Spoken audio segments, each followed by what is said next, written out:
Mi suegra trajo a mis 5 cuñados a vivir a nuestra casa. Mi marido, con un sueldo de 900 euros, declaró que él solo mantendría a toda la familia.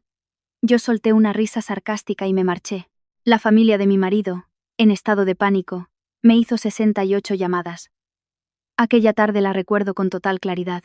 Acababa de salir del trabajo, con la cabeza todavía dándome vueltas después de un día entero persiguiendo objetivos de ventas en el supermercado. Hacía un sol abrasador, y estaba agotada. Solo deseaba llegar a casa cuanto antes, darme una ducha y preparar una cena sencilla para mi marido y para mí. Pero al girar en la callejuela que llevaba a mi casa, vi una escena que me hizo frenar en seco. Delante de mi puerta había 2 furgonetas de mudanza aparcadas. Estaban cargadas hasta los topes de bultos, un armario de madera, ollas y sartenes, ventiladores e incluso varios sacos de ropa. Los mozos de la mudanza se afanaban en llevar cada objeto al interior del patio. Al principio, pensé que se mudaba algún vecino y que habían dejado las cosas ahí de forma temporal. Pero al bajar del coche y acercarme, me di cuenta con espanto de que todo se estaba trasladando directamente a mi casa. Entré rápidamente en el patio. Apenas crucé la puerta, oí la voz familiar de mi suegra. Remedios, resonando con la autoridad de quien dirige una gran obra. Ese armario al cuarto del fondo, no lo dejéis en el patio. Y esa olla eléctrica, a la cocina, ponedla cerca de los fuegos, para que sea más cómodo cocinar. Me quedé paralizada durante unos segundos, sin entender qué estaba pasando. En ese momento, mi patio estaba abarrotado de gente. Además de mi suegra, estaban mis 5 cuñados pululando por allí. Ismael, el mayor, que llevaba más de un año en el paro, estaba sentado cómodamente en una silla de plástico, navegando por internet con el móvil. A su lado, Nerea, mi cuñada, que se había divorciado hacía unos meses, observaba la escena con su hijo pequeño en brazos. Óscar, el que estaba en el último año de universidad, ayudaba a cargar unas cajas. Rubén, que acababa de dejar su trabajo en un taller textil, fumaba un cigarrillo en el patio.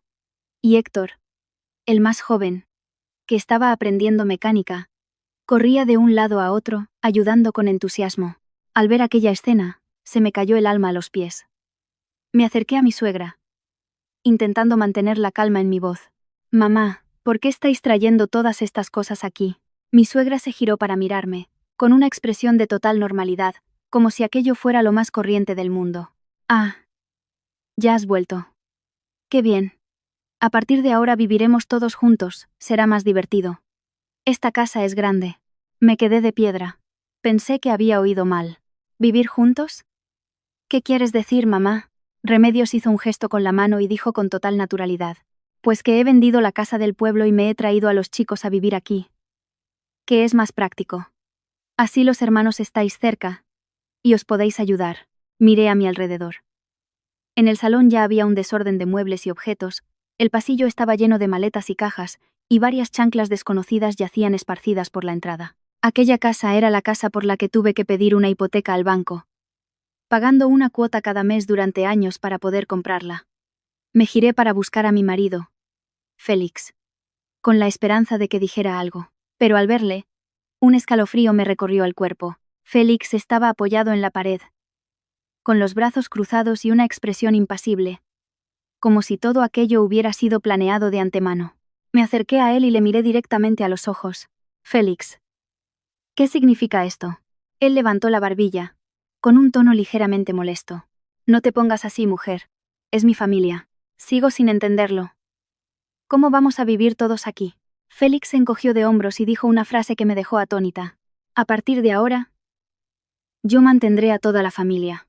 Le miré durante unos segundos y, sin poder evitarlo, me eché a reír. Pensé que estaba bromeando. «¿Tú mantendrás a toda la familia?» Félix asintió, con un aire muy masculino. «Sí. Mi sueldo es de solo 900 euros. Pero un hombre debe tener responsabilidad con su familia». Miré a mi alrededor. Mi suegra, mis 5 cuñados, y mi sobrino pequeño. En total, casi 8 personas. Luego volví a mirar a mi marido, y le pregunté lentamente, «¿Y cómo piensas hacerlo?» Antes de que Félix pudiera responder, mi suegra intervino, con voz firme, «Pues la nuera gana el dinero y el hijo lo administra». Así de simple. Aquella frase resonó en el salón abarrotado. A nadie pareció extrañarle, excepto a mí, que me quedé allí, sintiendo como si me hubieran arrojado un cubo de agua helada en la cara. La habitación se quedó en silencio durante unos segundos. Miré a mi marido, a mi suegra y luego a cada uno de mis cuñados. Todos me observaban, como esperando mi reacción. Entonces sonreí. No era una sonrisa de alegría, sino una risa sarcástica. No dije ni una palabra más. Subí en silencio a mi habitación, abrí el armario, cogí un bolso pequeño y metí un par de cambios de ropa y mis documentos personales. Mi suegra al verme gritó. ¿Qué haces? Respondí con calma. Me voy a casa de mis padres unos días. Félix frunció el ceño. ¿Qué estupidez es esta? Le miré por última vez, con una voz suave pero gélida. Tú dijiste que mantendrías a la familia. Pues, adelante. Manténla. Dicho esto, cogí el bolso y salí directamente por la puerta. Nadie en la casa intentó detenerme. Quizás pensaron que solo era un enfado pasajero y que volvería en unos días, pero no sabían que mi sonrisa de antes no era la de alguien que se da por vencido. 3 horas después, cuando llegué a casa de mis padres, mi teléfono empezó a vibrar sin parar. Cuando miré la pantalla, tenía exactamente 68 llamadas perdidas de la familia de mi marido. En ese momento, solo suspiré. Dejé el teléfono sobre la mesa y pensé para mis adentros. Esto no ha hecho más que empezar. Aquella noche, con las 68 llamadas perdidas aún en la pantalla, un sentimiento extraño brotó en mi interior. Ya no era rabia, sino una amargura profunda, como si acabara de despertar de un largo sueño. Y en ese instante, todos los recuerdos volvieron con una claridad abrumadora, como si hubieran ocurrido ayer. Me llamo Elara. Soy gerente de ventas en una cadena de supermercados. No es un trabajo glamuroso, pero es estable. El sueldo es suficiente para mantenerme y ahorrar un poco. Nunca he sido de las que presumen. Simplemente pienso que, si tengo fuerzas, trabajo, y el dinero que gano limpiamente, lo gasto. Me acostumbré a valerme por mí misma desde muy joven. Así que, al enamorarme o casarme, solo pedía una cosa: que mi pareja fuera una persona decente, trabajadora y responsable. Mi marido se llama Félix. Trabaja como repartidor para una pequeña empresa de mensajería y gana unos 900 euros. Muchos se preguntarían cómo se puede vivir con eso. Pero cuando empezamos a salir, yo no hacía cálculos económicos. Veía a Félix con los ojos de una mujer que busca estabilidad. Era un hombre bueno, de pocas palabras, no bebía ni jugaba, y parecía querer mucho a su madre y a sus hermanos. Siempre andaba atareado, y eso me conmovía. Solía pensar que un hombre pobre pero trabajador acabaría prosperando, siempre que marido y mujer estuvieran unidos. Nos conocimos una vez que fui a un bar cerca del trabajo a por comida para llevar. Aquel día llovía, y mientras me resguardaba bajo el toldo, vi a un chico que intentaba arrancar su moto. Llevaba un chubasquero roto por un lado y la cara empapada. Sin pensarlo, le ofrecí un pañuelo de papel. Él me dedicó una sonrisa tímida, y me dijo una frase sencilla que se me quedó grabada. Gracias. Con esta lluvia. Es un fastidio. Después de eso, nos encontramos varias veces más. Empezamos a hablar y nos hicimos cercanos. En aquella época, Félix aún era estudiante y hacía todo tipo de trabajos. Hoy repartía publicidad. Mañana trabajaba en un almacén. Al día siguiente hacía de repartidor. No era muy hablador, pero trabajaba en silencio, con una especie de resignación. Una vez le pregunté si no se cansaba de tanto esfuerzo. Félix me miró con seriedad y dijo: soy pobre, pero no dejaré que sufras. Aquellas palabras no eran poéticas, pero le creí. Le creí porque la persona que las decía se estaba esforzando de verdad. Le creí porque en nuestras citas era capaz de saltarse el desayuno para comprarme un batido, o de recorrer varios kilómetros solo para traerme una chaqueta cuando refrescaba. Esos pequeños detalles me ablandaron el corazón. Pensé que con un hombre tan sentimental podía construir un futuro a largo plazo. Salimos durante 2 años y luego nos casamos. Cuando anuncié la boda, mi familia no se opuso frontalmente, pero mi madre me dijo algo que ahora, al recordarlo, me duele por lo cierto que era. Hija, casarse con un hombre bueno está bien, pero mira también a su familia. En ese momento, lo descarté con una risa. Mamá, me caso con él, no con toda su familia. Al oírlo mi madre solo suspiró. No dijo nada más, pero su mirada denotaba preocupación. El día de la boda, mi suegra, Remedios, se presentó con una imagen de mujer bondadosa. Me cogió de la mano delante de todos los familiares y me dijo en voz baja: En mi casa somos humildes, pero de buen corazón. Cuando vengas a ser mi nuera, te trataré como a una hija. Aquello me tranquilizó aún más. Pensé que tener una suegra comprensiva sería una gran ayuda. Incluso me dije a mí misma que no importaba trabajar un poco más duro si la familia estaba en paz. Después de la boda, vivimos de alquiler un tiempo. Yo trabajaba y Félix hacía sus repartos. Yo era la que administraba el dinero, ya que estaba acostumbrada a gestionar los gastos. Cada mes, apartaba una pequeña cantidad para enviar a mis padres. A la familia de mi marido, de vez en cuando, les compraba regalos o vitaminas para mi suegra. Pensaba que era mi deber como nuera ser considerada. Félix, en aquel entonces no se oponía. Incluso a veces se emocionaba y decía: «¿Eres tan buena? Qué suerte tiene mi madre de tener una nuera como tú». Entonces decidí comprar una casa. Un pequeño adosado de 3 plantas en las afueras. Nada del otro mundo. Pero el lugar con el que soñaba para tener un verdadero hogar. Junté todos mis ahorros, pedí una hipoteca al banco y calculé los pagos mensuales. Al firmar el contrato, me temblaban las manos por la cantidad de dinero. Pero por dentro me sentía ilusionada. Pensaba que, con una casa, si los dos nos esforzábamos, la vida iría bien. Incluso me imaginaba los fines de semana limpiando juntos, plantando algunas macetas, cenando y viendo la tele por la noche, cosas sencillas, pero que anhelaba. Los primeros meses de matrimonio fueron realmente tranquilos. Félix trabajaba con regularidad, y al volver a casa me ayudaba con algunas tareas. A veces fregaba los platos o limpiaba el suelo. No era romántico, pero tampoco desatento. Yo me encargaba de la economía principal y él de los asuntos de fuera de casa. En aquel entonces, si solo mirabas la superficie, era el hogar con el que muchos sueñan, sin lujos, pero en paz. Sin mucho dinero, pero sin deudas. Solo había una cosa. Durante las comidas, Félix solía hablar de su madre y sus hermanos con un tono especial. Contaba lo duro que lo había pasado su madre, lo difícil que era la vida para sus hermanos, y luego suspiraba. Soy el hermano mayor. No puedo abandonarles. Cada vez que lo hacía, yo respondía con suavidad. Lo sé, pero hay que ayudar dentro de nuestras posibilidades. También tenemos que pensar en nuestra propia vida. Félix asentía y decía: sí. Pero en su mirada había algo que le preocupaba. Yo no sabía que esa preocupación se convertiría en una soga al cuello. No sabía que la paz inicial era solo una fina capa superficial. Y tampoco imaginaba que la tormenta de mi matrimonio no vendría del trabajo ni del dinero, sino de la propia familia de mi marido. De esas cosas que parecían tan sentimentales. Pero, como ya he dicho, esa tranquilidad era muy frágil. Era como una fina capa de cristal sobre un fuego. Parecía estable. Pero bastaba una ráfaga de viento para que se rompiera. Y esa ráfaga de viento vino de mi suegra.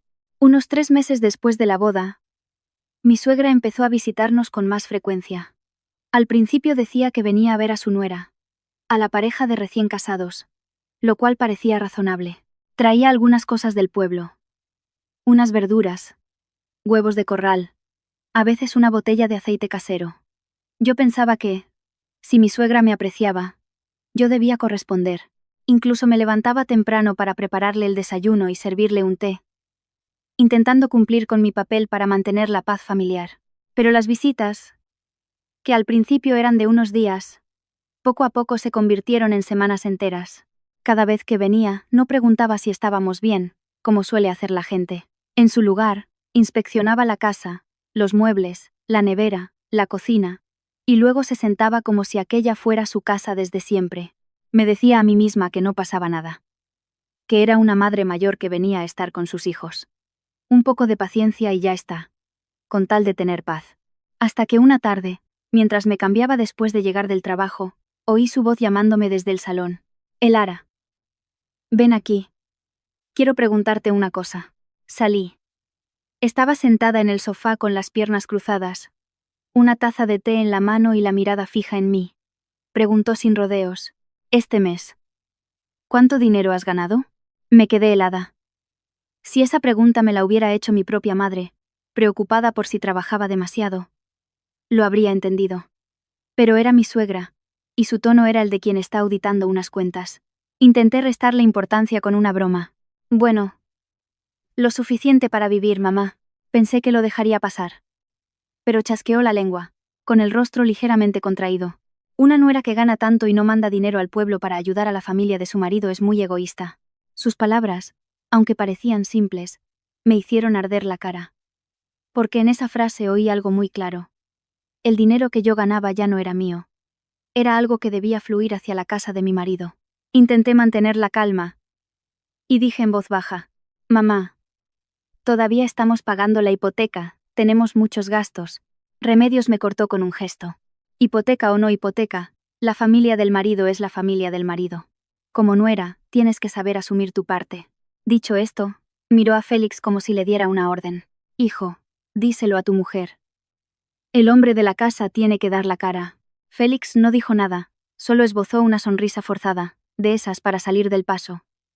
Pero fue precisamente esa sonrisa la que me decepcionó. Le miré, y un pensamiento fugaz cruzó mi mente. ¿Por qué no dice algo para defenderme? Pero luego me culpé a mí misma. Pensé que seguramente estaba atrapado entre su madre y su mujer y que la situación era difícil para él. Así que volví a callar, diciéndome que no armara un escándalo tan pronto, que discutir trae mala suerte a los recién casados. A partir de entonces, cada vez que mi suegra venía, preguntaba por el dinero. Un día, me preguntó directamente cuánto me habían dado de paga extra. Otro día lo hizo de forma indirecta. «Vaya, has cambiado de móvil. ¿Te han subido el sueldo?». Al oírla, sentía una mezcla de enfado y risa. No había cambiado de móvil por capricho. El viejo se había roto, y necesitaba uno nuevo para trabajar. Pero ella no lo veía así. Ella lo veía como: «Tiene dinero». A veces, estaba tan cansada que solo quería dormir. Pero ella me arrastraba a su lado para contarme historias del pueblo y rematarlas con frases como: «En el pueblo lo paso muy mal. Tus cuñados tienen muchas necesidades. Tu cuñado Ismael ha vuelto a quedarse en el paro». Escucharla me oprimía el corazón. Soy una mujer, y me compadezco de quien lo pasa mal. Pero compadecerse no significa dejar que te traten como a un cajero automático. Y un día, como si todo estuviera planeado, mi cuñado Ismael llamó a Félix. Yo estaba en la cocina, y oí a Félix hablar en voz baja, pero lo suficiente para enterarme. «Sí, sí, se lo digo a Elara». Al colgar, Félix se asomó a la puerta de la cocina como un niño que teme una regañina. Se rascó la cabeza y dijo: «Elara, mi hermano Ismael está pasando por un mal momento. Quiere pedirte prestados 5.000 euros para montar un negocio». Me giré. Le miré y pregunté directamente: «¿Qué negocio?». Félix respondió rápidamente: «Dice que quiere abrir un pequeño kiosco». «¿Y el plan de negocio? ¿Cuándo lo devolverá?». Félix titubeó. «Dice que lo devolverá cuando las cosas le vayan bien». Guardé silencio unos segundos. 5.000 euros. No es una cantidad pequeña. Eran varios meses de mi sueldo ahorrados con mucho esfuerzo después de pagar la hipoteca. Miré a Félix y vi en sus ojos una especie de presión. Dijo en voz baja, casi suplicando: «Ismael lo está pasando mal de verdad, ayúdale. Al fin y al cabo, es de la familia». Al oír la palabra familia, sentí un peso en el pecho. Yo era su mujer, también era su familia. Pero cuando él hablaba de familia, solo pensaba en su madre y sus hermanos. Aún así, asentí. Asentí porque todavía confiaba. Confiaba en que ayudaría a la familia una vez y ya está. Confiaba en que Ismael sería razonable y lo devolvería. Confiaba en que la familia de mi marido entendería que yo era considerada. Le transferí exactamente 5.000 euros. Y le envié un mensaje muy educado. «Úsalo para el negocio. Si necesitas algo, dímelo. Pero por favor, sé formal». Ismael me llamó, con la voz alegre: «Cuñada, eres la mejor. Te estoy muy agradecido». Al oírlo, me sentí aliviada. Pensé que todo estaba bien, que ayudar a alguien a levantarse también era una buena acción. Pero la vida no es tan sencilla. 3 meses después, me encontré por casualidad con un conocido del pueblo de mi marido. Le pregunté por la familia, y me dijo como si nada: «Ah, Ismael, últimamente se le ve mucho por los bares. Se ha comprado un móvil nuevo, y va diciendo por ahí que se va a cambiar de moto». Al oírlo, sentí que el corazón se me encogía. Llamé a Ismael de inmediato. Contestó, con voz evasiva: «Sí, ahora estoy ocupado». «¿Cómo va el negocio?». Le pregunté directamente. Ismael soltó una risita. «¿Por qué te pones tan seria?». «Ese dinero ya lo he movido». No quise discutir por teléfono. Esperé al fin de semana, cuando mi suegra vino de visita, para hablar claro. Lo hice con educación. Mamá. Sobre los 5.000 euros que le presté a Ismael. He oído que no ha montado ningún negocio. ¿Podrías preguntarle? No había terminado la frase cuando el rostro de mi suegra se endureció. Entre hermanos ayudarse con un poco de dinero y ya estás con estas. Me quedé atónita. No es por el dinero. Solo quiero que las cosas estén claras. Remedios golpeó la mesa con la mano. ¿Claras de qué? Que una nuera le dé dinero a su cuñado es una bendición. Si sacas el tema del dinero para reclamarlo, la familia acabará mal. Miré a Félix. Estaba allí, en silencio, como una sombra. No me defendió, pero tampoco defendió a su hermano. Simplemente, calló. Y ese silencio, esta vez, ya no era incomodidad, era una especie de consentimiento tácito. En ese momento, un sentimiento muy extraño comenzó a apoderarse de mí. No era una explosión de ira, sino un frío que se extendía. Empecé a sentirme insegura, no por haber perdido 5.000 euros, sino porque me di cuenta de algo. Ellos no consideraban que ese dinero fuera mío, lo consideraban una obligación. Me veían como una fuente de la que extraer. Si se podía, se extraía, y si no, se me criticaba. Aún así, intenté consolarme, como la gente que se autoengaña para vivir en paz. Seguro que es una tontería. Seguro que mi suegra estaba enfadada. Seguro que Ismael lo devolverá. Me lo repetí a mí misma. Aunque en mi interior sentía como si una pequeña piedra acabara de caer, anunciando que la calma del lago estaba a punto de terminar. Después de aquello, empecé a prestar más atención. No es que me volviera desconfiada, sino que una sensación de alerta se instaló en mí, como la de alguien que se ha quemado con agua hirviendo y se estremece solo con ver el vapor. Seguí intentando mantener la armonía, pensando que con la familia política era mejor ceder. Pero es cierto que cuanto más cedes, más abusan. No había pasado ni medio mes desde el incidente con Ismael cuando, estando en el supermercado revisando el inventario, el teléfono empezó a sonar insistentemente. Era Nerea, mi cuñada. Contesté, y antes de que pudiera decir nada, al otro lado de la línea se oyeron sollozos y una voz entrecortada. Cuñada, qué desgracia la mía. No sé a quién recurrir. Me asusté y le pregunté rápidamente. ¿Qué pasa? Cálmate y cuéntamelo. Nerea, entre lágrimas, me contó que, tras el divorcio, había vuelto al pueblo con su hijo, y se había quedado unos días en casa de su madre, pero que la familia materna la criticaba. Quería irse a la ciudad a alquilar un piso y volver a trabajar. Pero no tenía dinero para la fianza, ni para la leche del niño. Y la última frase fue la que reveló la verdad. Cuñada, ¿podrías prestarme algo de dinero para el alquiler? Me quedé allí, en medio del almacén, con un nudo en la garganta.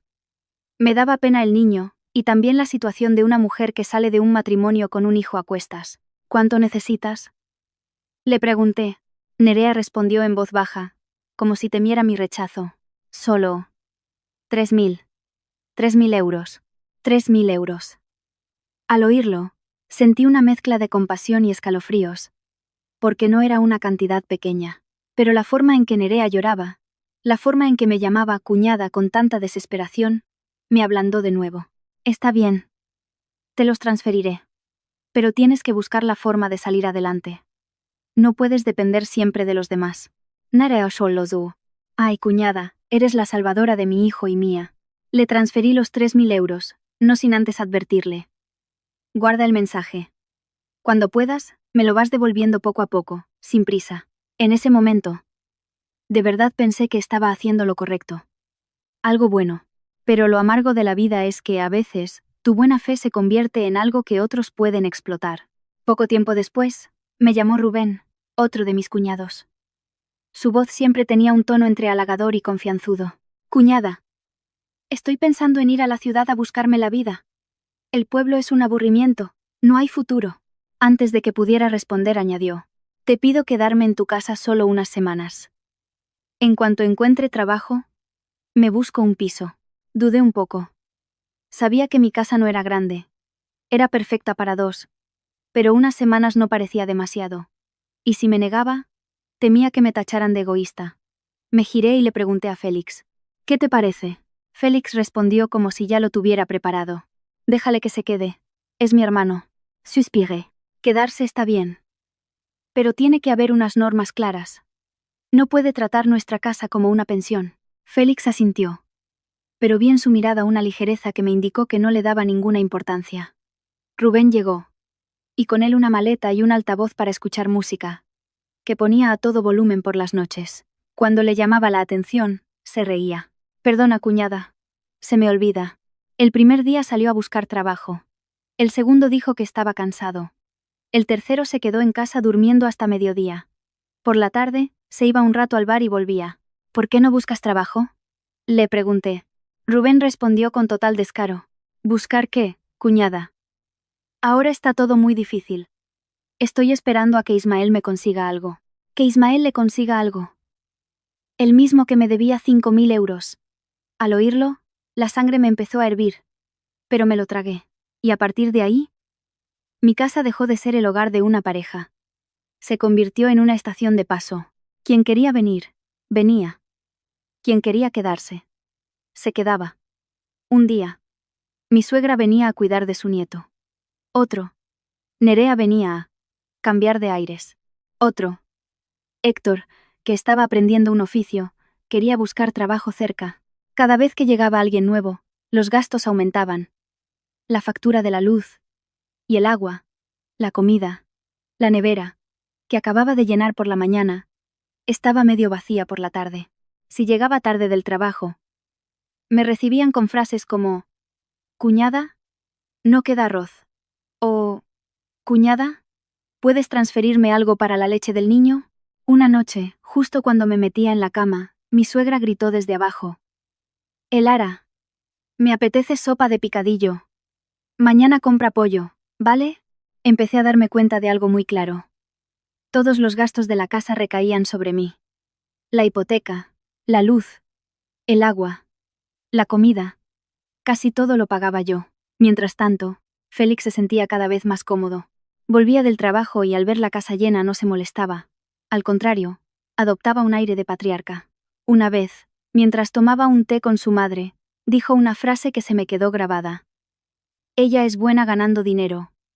Puede con todo». Lo dijo con una sonrisa, como si fuera un cumplido, pero para mí, fue como si me pusieran un sello en la frente. Tú pagas. No soy una persona tacaña. Estoy dispuesta a compartir si alguien lo necesita de verdad y es considerado. Pero esa forma de dar por sentado mi dinero, de tratar mi esfuerzo como una obligación, me agotaba y me entristecía. Una noche, mientras calculaba los pagos de la hipoteca y los gastos de la casa, quise saber qué pensaba Félix de verdad. Le pregunté con ligereza, como si fuera una conversación sin importancia. ¿Y si algún día dejo de trabajar, qué pasaría? Félix levantó la vista y sonrió con confianza. Si tú lo dejas, te mantengo yo. Le miré y le pregunté de nuevo. ¿Con un sueldo de 900 euros? Félix frunció el ceño. No me subestimes. Soy un hombre. No respondí. Solo le miré a los ojos y asentí, como para dar por zanjado el tema. En ese momento, pensé que solo lo decía por decir, para mantener su orgullo. Pero ahora, al recordarlo, entiendo que era una premonición. Porque a partir de esa frase, Félix empezó a comportarse como si él fuera quien tomaba las decisiones en la casa que yo pagaba céntimo a céntimo. Hablaba más de dinero con su madre, planeaba traer a sus hermanos para que se ayudaran entre ellos. Mencionaba más la palabra familia. Pero curiosamente, en esa palabra yo siempre quedaba al margen. Y lo más aterrador es que mi suegra siempre estaba detrás, apoyándolo en todo. Cada vez que yo intentaba dar mi opinión, ella me acusaba. Que no era más egoísta. Qué calculadora.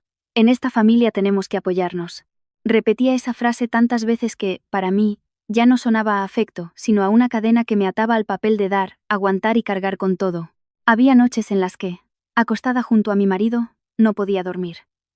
Oía las risas y las conversaciones en la casa, el ruido de las zapatillas, la televisión a todo volumen, el sonido de las ollas, y de repente sentía miedo. Miedo de que un día no tuviera fuerzas para seguir cargando con todo. Y no imaginaba que las cosas aún no habían tocado fondo, porque justo cuando empezaba a sentirme agotada, ellos ya estaban preparando en secreto un movimiento aún más descarado para acorralarme. Los días siguientes, vivía en un estado muy extraño. Por fuera, seguía yendo a trabajar, sonriendo a mis compañeros, encargándome de las comidas en casa. Pero por dentro, sentía que estaba de pie sobre una tabla de madera podrida. Con que alguien saltara un poco fuerte, me caería en cualquier momento. Y ese alguien que saltó fue, precisamente, mi suegra. Aproximadamente una semana antes del día en que vi las dos furgonetas aparcadas frente a mi puerta, empecé a notar a Félix diferente. Ya no estaba tan despreocupado como antes. A menudo cogía el teléfono y se iba al balcón a hablar durante mucho tiempo. Cuando volvía, tenía una expresión entre pensativa y tensa. Un día, mientras yo fregaba los platos, le oí decir vagamente: «Sí, lo entiendo. Yo me encargo. Mamá, no te preocupes». Su tono no era el de una conversación normal, sino el de alguien que recibe una misión. Esa noche, cuando me acosté, Félix seguía sentado en la cama, tecleando en el móvil. Le pregunté suavemente: «¿Quién te ha llamado tan tarde?». Félix respondió rápidamente: «Mi madre». «¿Pasa algo?». Le miré. Él titubeó.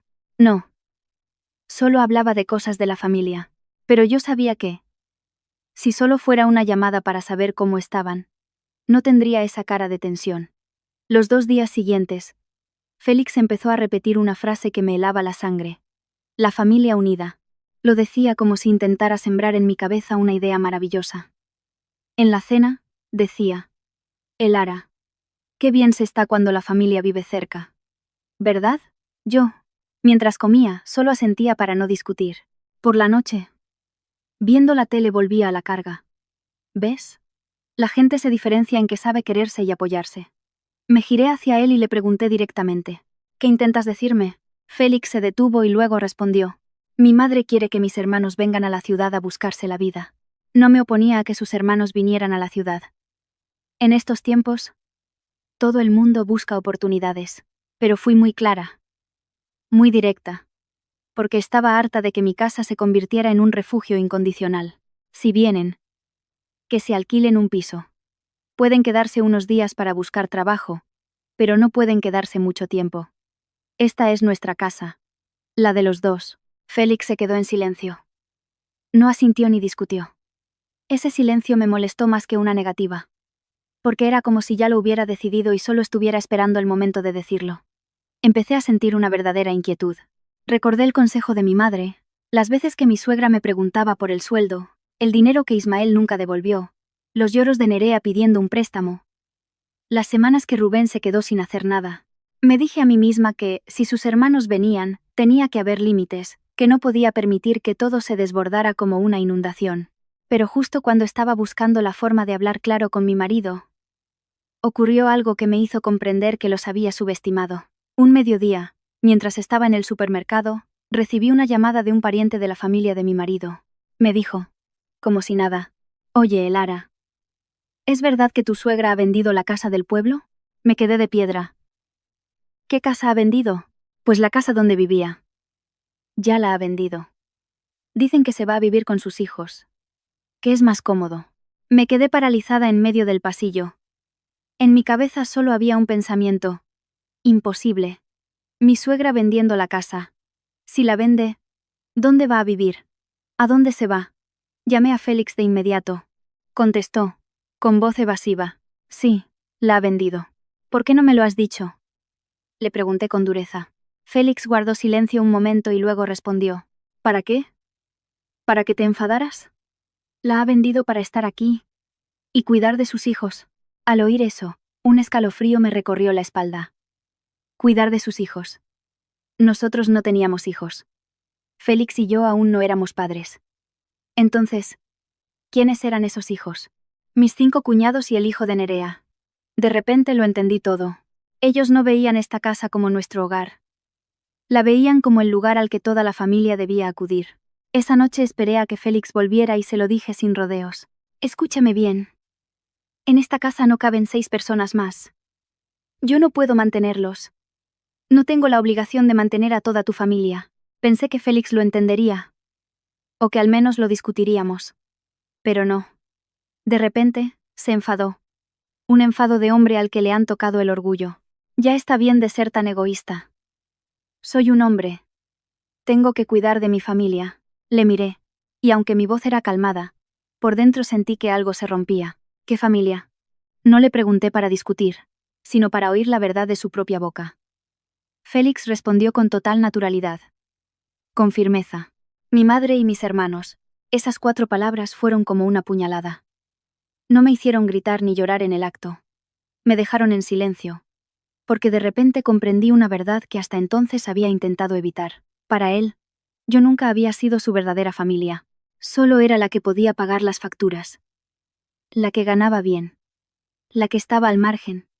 A la que se llamaba cuando había que cargar con algo. Pero a la hora de repartir afecto y responsabilidad, su prioridad eran su madre y sus hermanos.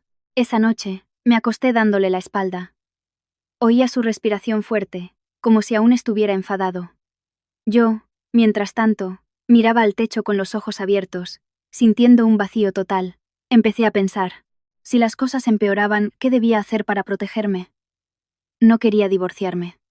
Tampoco quería convertir mi casa en un campo de batalla. Pero mucho menos quería vivir una vida en la que cada mes trabajaba para traer dinero a casa y mantener a una gran familia en la que nadie me valoraba. Y entonces, solo unos días después, ocurrió lo que más temía. Aquella tarde, al volver del trabajo, al girar en la callejuela, vi las 2 furgonetas frente a la puerta. Los muebles apilados, los mozos entrando y saliendo como si nada. Mi suegra, en medio del patio dando órdenes. Mis 5 cuñados, presentes. Y Félix, de brazos cruzados, como alguien que acaba de culminar un plan. En ese preciso instante, lo entendí todo. Las largas llamadas de los días anteriores no eran para saber cómo estaban. La familia unida. No eran palabras al viento. Y la venta de la casa del pueblo no fue una casualidad. Todo era un plan. Una estrategia calculada. Vender la casa para no tener vuelta atrás. Traer a toda la prole para cargar el peso sobre mis hombros. Y usar la labia y el nombre de la familia para obligarme a aceptarlo.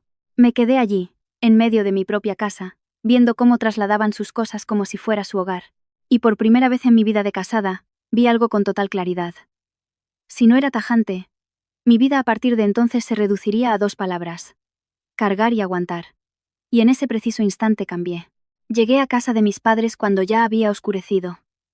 Apenas dejé el bolso en el suelo, sin haber bebido ni un sorbo de agua, el teléfono empezó a vibrar como un loco. La pantalla parpadeaba sin cesar. El nombre de Félix. Luego el de mi suegra. Luego Ismael. Nerea. Rubén. Parecía que toda la familia de mi marido se turnaba para llamarme, sin darme un respiro. Miré la lista de llamadas y de repente me dio la risa. Cuando estaba en casa, me trataban como a una extraña. Ahora que había salido por la puerta, entraban en pánico como si hubieran perdido algo importante. No contesté. Solo envié un mensaje, tan corto que resultaba frío. Mañana hablamos. Mi madre, que estaba en la cocina, oyó el timbre incesante del teléfono y salió. Con solo mirarme a la cara, supo que algo pasaba. ¿Qué te ha hecho?, preguntó en voz baja, con una mezcla de preocupación y enfado. Me senté, me quité los zapatos, solté un largo suspiro y esbocé una sonrisa amarga. Ha traído a toda su tropa para ocupar mi casa, mamá. Mi madre se quedó paralizada, con el paño de cocina aún en la mano y los labios apretados. No gritó, pero su silencio fue más pesado que cualquier regañina. Solo dijo una frase. Lentamente. Ya te lo advertí. Agaché la cabeza, sin discutir, porque era verdad. Me lo había advertido. Solo que yo me había empeñado en creer en algo bonito. Justo cuando iba a apagar el teléfono para que dejara de sonar, apareció un mensaje de Nerea. Una sola línea, pero el sarcasmo era evidente. Pues vete para siempre. A partir de ahora esta casa estará llena de alegría. No te necesitamos. Al leerlo, me tembló ligeramente la mano. No de miedo, sino al darme cuenta de la verdadera cara de la gente. El día anterior me llamaba Salvadora entre lágrimas, y hoy me apartaba como si fuera un mueble viejo. No respondí, solo hice una captura de pantalla y la guardé en una carpeta. En ese momento, empecé a pensar de otra manera. Ya no pensaba en ceder por la paz. Pensaba en guardar pruebas. El teléfono volvió a sonar. Lo puse boca abajo sobre la mesa, pero en ese instante apareció una notificación extraña de la aplicación de gestión de las facturas de la luz y el agua de mi casa. La contraseña de la cuenta ha sido cambiada. Me sobresalté. El corazón me dio un vuelco, como si alguien me hubiera golpeado en el pecho. Intenté entrar, pero no pude. Contraseña incorrecta. Miré la pantalla oscurecerse. Y luego miré a mi madre. Ella también me miraba.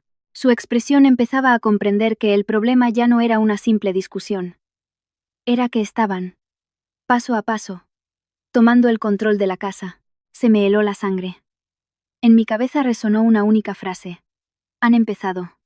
No a vivir juntos, sino a tomar el poder. A tomarlo en silencio, poco a poco, para que cuando me diera cuenta, fuera demasiado tarde. Me levanté de un salto. Mi primer instinto fue volver corriendo a casa. Abrir la puerta, tirarlo todo y echarlos a todos. Pero mi madre me sujetó del brazo. Con voz firme, ya es de noche. No vayas sola. Si vuelves ahora, les darás justo lo que quieren. Quieren que pierdas los nervios para tener una excusa. Me mordí el labio. Mi madre tenía razón. La gente que juega sucio siempre espera que el otro pierda la calma primero.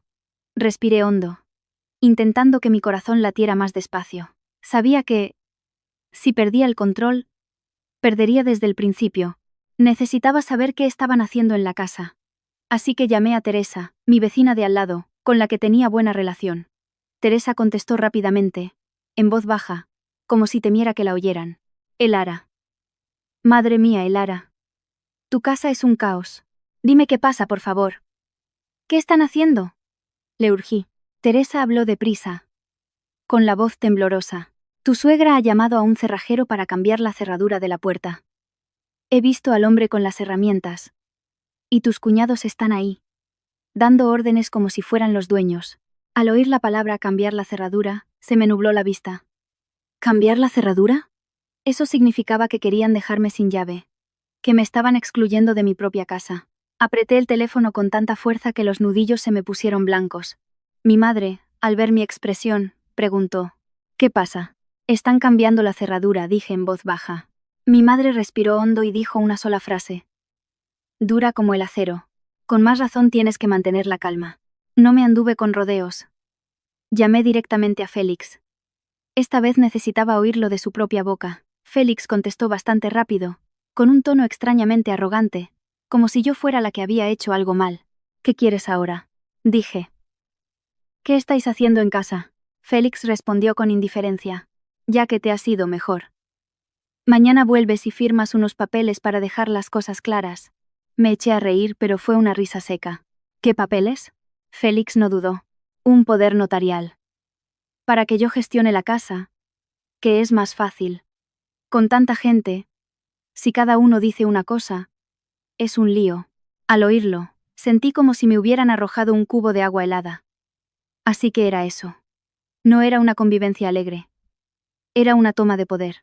Con papeles, con el título de marido, con un poder notarial que sonaba muy formal pero que en realidad era una forma de atarme de manos.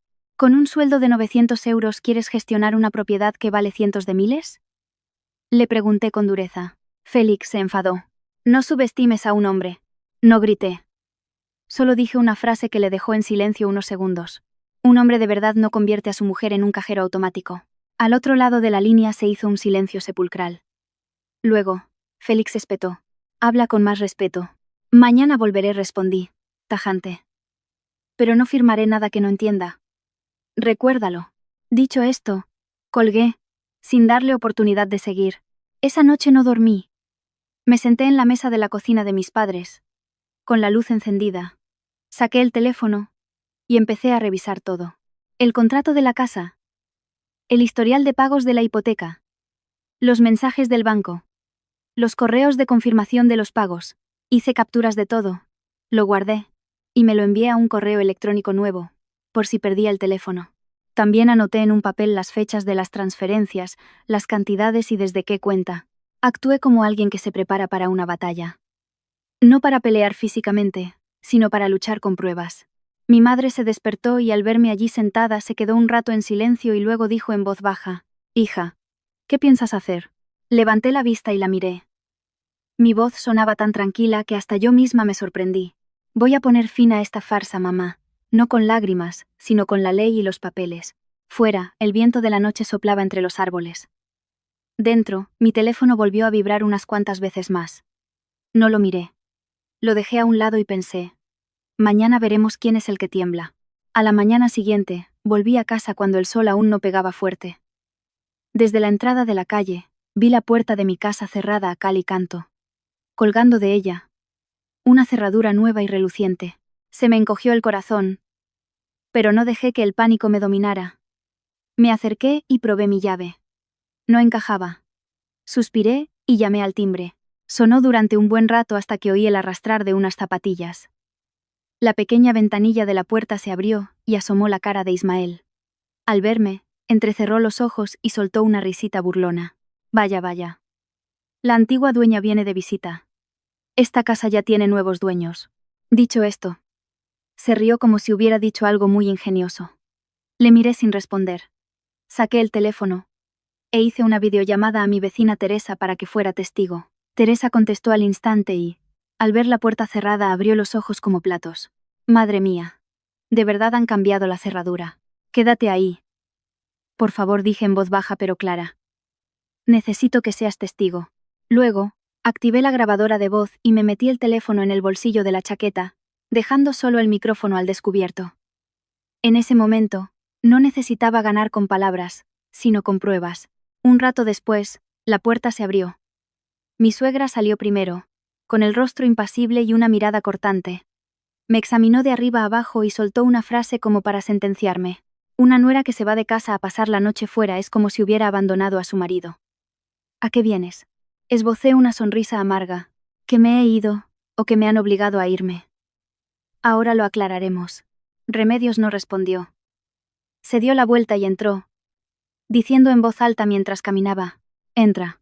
Si hay algo que hablar, que sea delante de toda la familia. Entré y, tal como esperaba, el salón estaba preparado como un tribunal. Remedios, sentada en el centro del sofá como la jueza. A su lado, Félix, con cara de estar juzgando un caso importante. Los 5 cuñados, sentados a ambos lados, cada uno con una expresión diferente, pero todos con la misma mirada. Curiosidad, regocijo y la disposición de aplastarme con su superioridad numérica. Al ver la escena pensé: un tribunal familiar, sin juez, sin ley. Solo se necesita ser muchos y tener la voz muy alta. Mi suegra golpeó la mesa con un ruido sordo, haciendo temblar un vaso de agua. Esta casa es de tu marido. Si te vas, lo dejas todo. A partir de ahora, el dinero que ganes se lo das a Félix para que lo administre. El silencio era absoluto. La miré fijamente y le pregunté con calma: ¿quién dice que esta casa es de mi marido? Remedios soltó una risa despectiva, con los labios torcidos.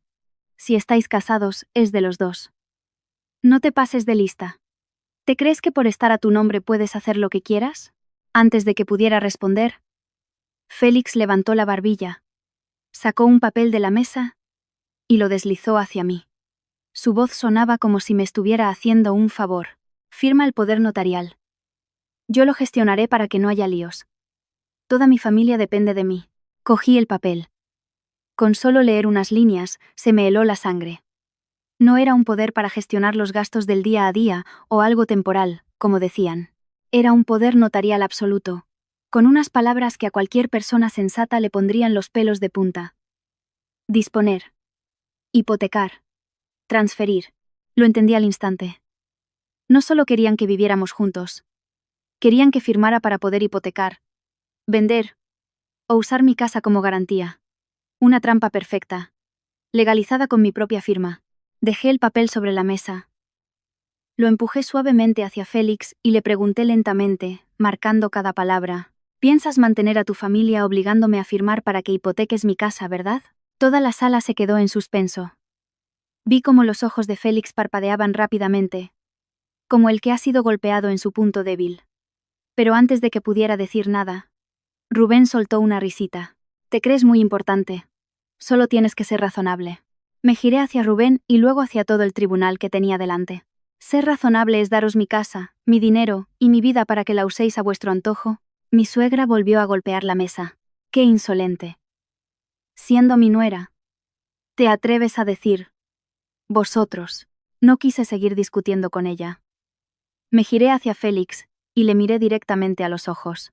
¿Te atreves a decir, delante de tu madre y tus hermanos, que con un sueldo de 900 euros quieres gestionar una propiedad para mantener a 6 personas? Félix se puso rojo. Cuidado con lo que dices, espetó. Una mujer que no obedece a su marido. A la calle. El que se va a la calle eres tú. No, yo respondí, sin alzar la voz, pero con una firmeza que silenció la sala. Ismael se levantó de un salto. Estás insultando a mi hermano. Vosotros me insultáis a mí cambiando la cerradura de mi casa. Y no pasa nada. Yo digo la verdad. ¿Y es un insulto? La tensión aumentaba. Nerea, que estaba sentada en un rincón con su hijo, intervino con voz lastimera. Como una víctima. ¿Por qué te pones así, cuñada? Mamá ya es mayor. Déjala que esté contenta. Vivamos todos juntos en paz. Miré a Nerea, y le dije lentamente. ¿Vivir en paz o vivir tú gratis? Nerea se quedó sin palabras. Su rostro cambió de color. Y en ese momento, la situación se volvió más peligrosa. Mi suegra se levantó de un salto, se abalanzó sobre mí, e intentó arrebatarme el bolso como si le debiera algo. ¿Dónde está la tarjeta del banco? Dámela, gritó. A partir de ahora, el dinero de esta casa lo administra tu marido. Di un paso atrás por instinto, agarrando con fuerza el bolso y mirándola fijamente. No la empujé ni forcejeé. Solo dije una frase, tan fría que hasta a mí me sorprendió mi propia voz. Si me tocas, llamo a la policía para que levante un atestado. Remedios se detuvo en seco. Quizás no esperaba que me atreviera a decir algo así. Félix también se quedó atónito, y luego gritó. ¿De verdad quieres montar un escándalo? Miré a Félix, con voz monótona. Yo no monto ningún escándalo. Sois tú y tu madre los que estáis jugando sucio. Yo solo me estoy defendiendo. Eché un vistazo al teléfono, que seguía en videollamada con Teresa. Dije, un poco más alto para que se oyera fuera. Teresa. Espero que estés escuchando bien. Han cambiado la cerradura. Me retienen en la casa en contra de mi voluntad, y me están obligando a firmar un poder notarial con cláusulas para disponer de mis bienes. En ese instante, vi el pánico en los ojos de Félix. Mi suegra apretaba los dientes, con la cara amoratada por la rabia. Comprendí que, desde el momento en que había involucrado a un testigo, su tribunal familiar había empezado a perder poder. Pero también sabía que no se detendrían ahí. Inventarían otra treta. Más sucia. Más contundente. Y yo tenía que estar preparada. Miré una vez más aquel salón convertido en tribunal familiar y, de repente, sentí que ya no quería seguir discutiendo. Cuanto más discutiera, más excusas tendrían para decir que la nuera era una maleducada o que la mujer no era razonable. No había vuelto para ganar una batalla de gritos. Había vuelto para cortar la soga que querían ponerme al cuello con papeles. Saqué el teléfono y llamé a Sofía, una amiga abogada que conocí en un curso de formación. Puse el altavoz, delante de todos. Al verme llamar a alguien, Félix frunció el ceño. ¿Qué más estás tramando? No le respondí. Esperé a que Sofía contestara. En cuanto lo hizo, fui directa al grano. Sofía. Estoy en casa. Me están haciendo firmar un poder notarial que incluye una cláusula para disponer de mis bienes. Si firmo, pierdo mis derechos. ¿Verdad? Sofía guardó silencio un momento y luego respondió con voz firme y clara. Correcto. Es un modelo de poder de alto riesgo. Una vez firmado, pueden usarlo para hipotecar, vender o realizar cualquier otra transacción sin que la propietaria pueda reaccionar a tiempo. Si no lo tienes claro, no firmes bajo ningún concepto. El salón se quedó helado. Vi a Nerea contener la respiración. Héctor, que estaba sentado, dejó de jugar con el móvil. Mi suegra se puso pálida un instante, pero enseguida levantó la voz para negarlo. Esa está diciendo tonterías. Es normal que marido y mujer firmen papeles. ¿Qué riesgo va a haber? Aún con el altavoz puesto, le hice otra pregunta a Sofía para rematar. ¿Y si dicen que es solo para gestionar la casa o para facilitar trámites? Pero incluyen la cláusula de disposición de bienes. ¿Qué es eso? Sofía respondió al instante. Eso es un engaño. Gestionar es gestionar y disponer es disponer. Son dos cosas distintas. Colgué y dejé el teléfono sobre la mesa como si fuera una prueba irrefutable. Luego abrí la galería de fotos y busqué la imagen de la escritura de la casa que había preparado la noche anterior. No la mostré como un desafío. Simplemente deslicé el teléfono hacia Félix, señalando la línea del propietario. Mira bien quién figura como titular. Félix se inclinó. Y su rostro se puso visiblemente pálido. Le temblaron los labios, y luego me miró como si le hubiera abofeteado. Tú. ¿Por qué estás solo a tu nombre? Le miré fijamente y dije con calma. Para prevenir un día como hoy, Dicho esto, pasé a la siguiente imagen. El historial de pagos de la hipoteca. Las transferencias regulares desde mi cuenta de nómina. No necesité decir más. Los números hablaban por sí solos. Mi suegra, al ver que Félix empezaba a flaquear, cambió de tono al instante. De los gritos pasó a una dulzura empalagosa. Bueno, nuera. Pues arréglalo. Añade el nombre de tu marido para que haya paz. Si solo está a tu nombre, la gente hablará. Solté una risa amarga. ¿Paso facilidad para vender? Apenas terminé la frase. Ismael se levantó de un salto. Con los ojos desorbitados. ¿Quién ha dicho nada de vender? No nos acuses. Miré a Ismael y le pregunté secamente. Si no pensáis vender ni hipotecar, ¿por qué me obligáis a firmar un papel para disponer de mis bienes?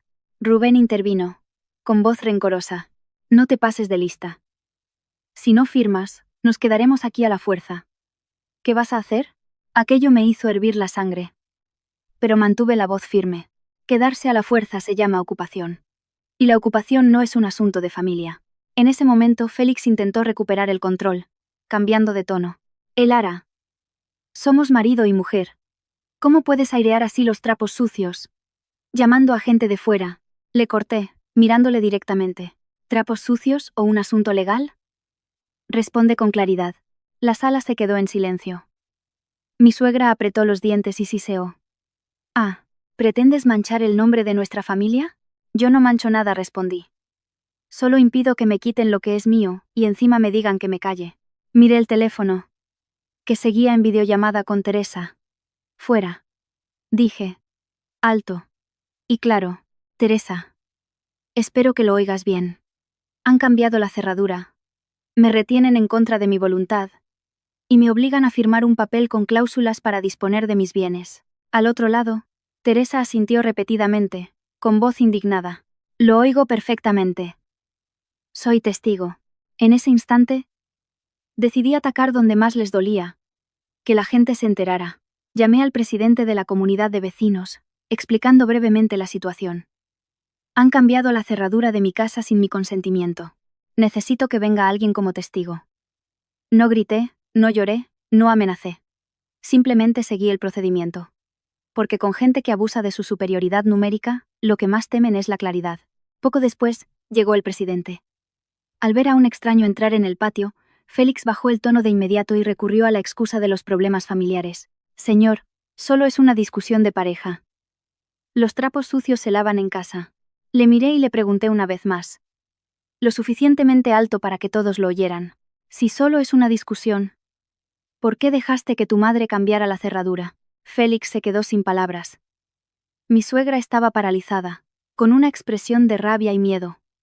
Ismael y Rubén se miraron, perdiendo su arrogancia inicial, no porque se dieran cuenta de su error, sino porque comprendieron que su táctica de intimidación se les estaba volviendo en contra.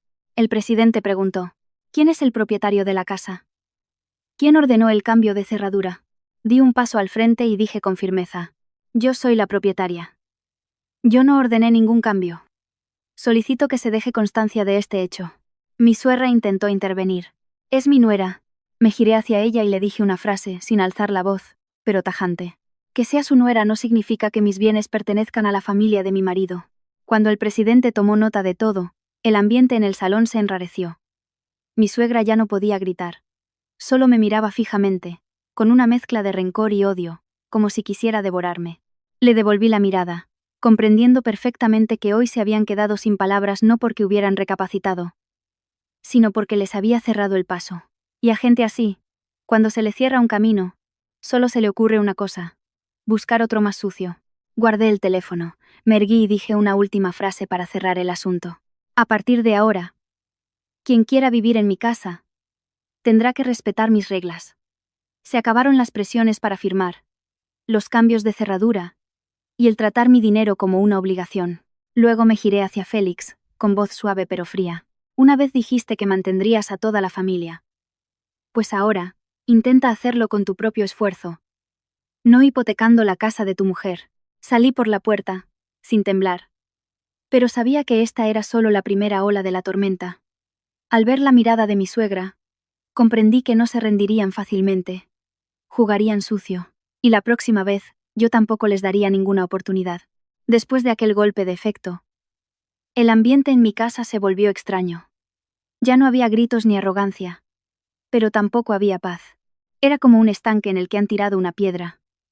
Las ondas se habían calmado en la superficie, pero por debajo seguía habiendo corrientes.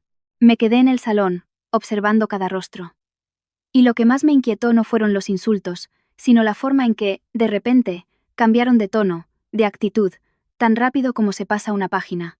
Mi suegra fue la que cambió más deprisa. Hacía un momento apretaba los dientes. Pero en cuanto el presidente de la comunidad se fue, soltó un suspiro, poniendo una expresión de cansancio y pena.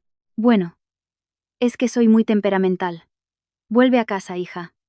No hagas esto más grande. Ya soy mayor. No quiero que los vecinos se rían de nosotros. Al oírla, no pude evitar una sonrisa.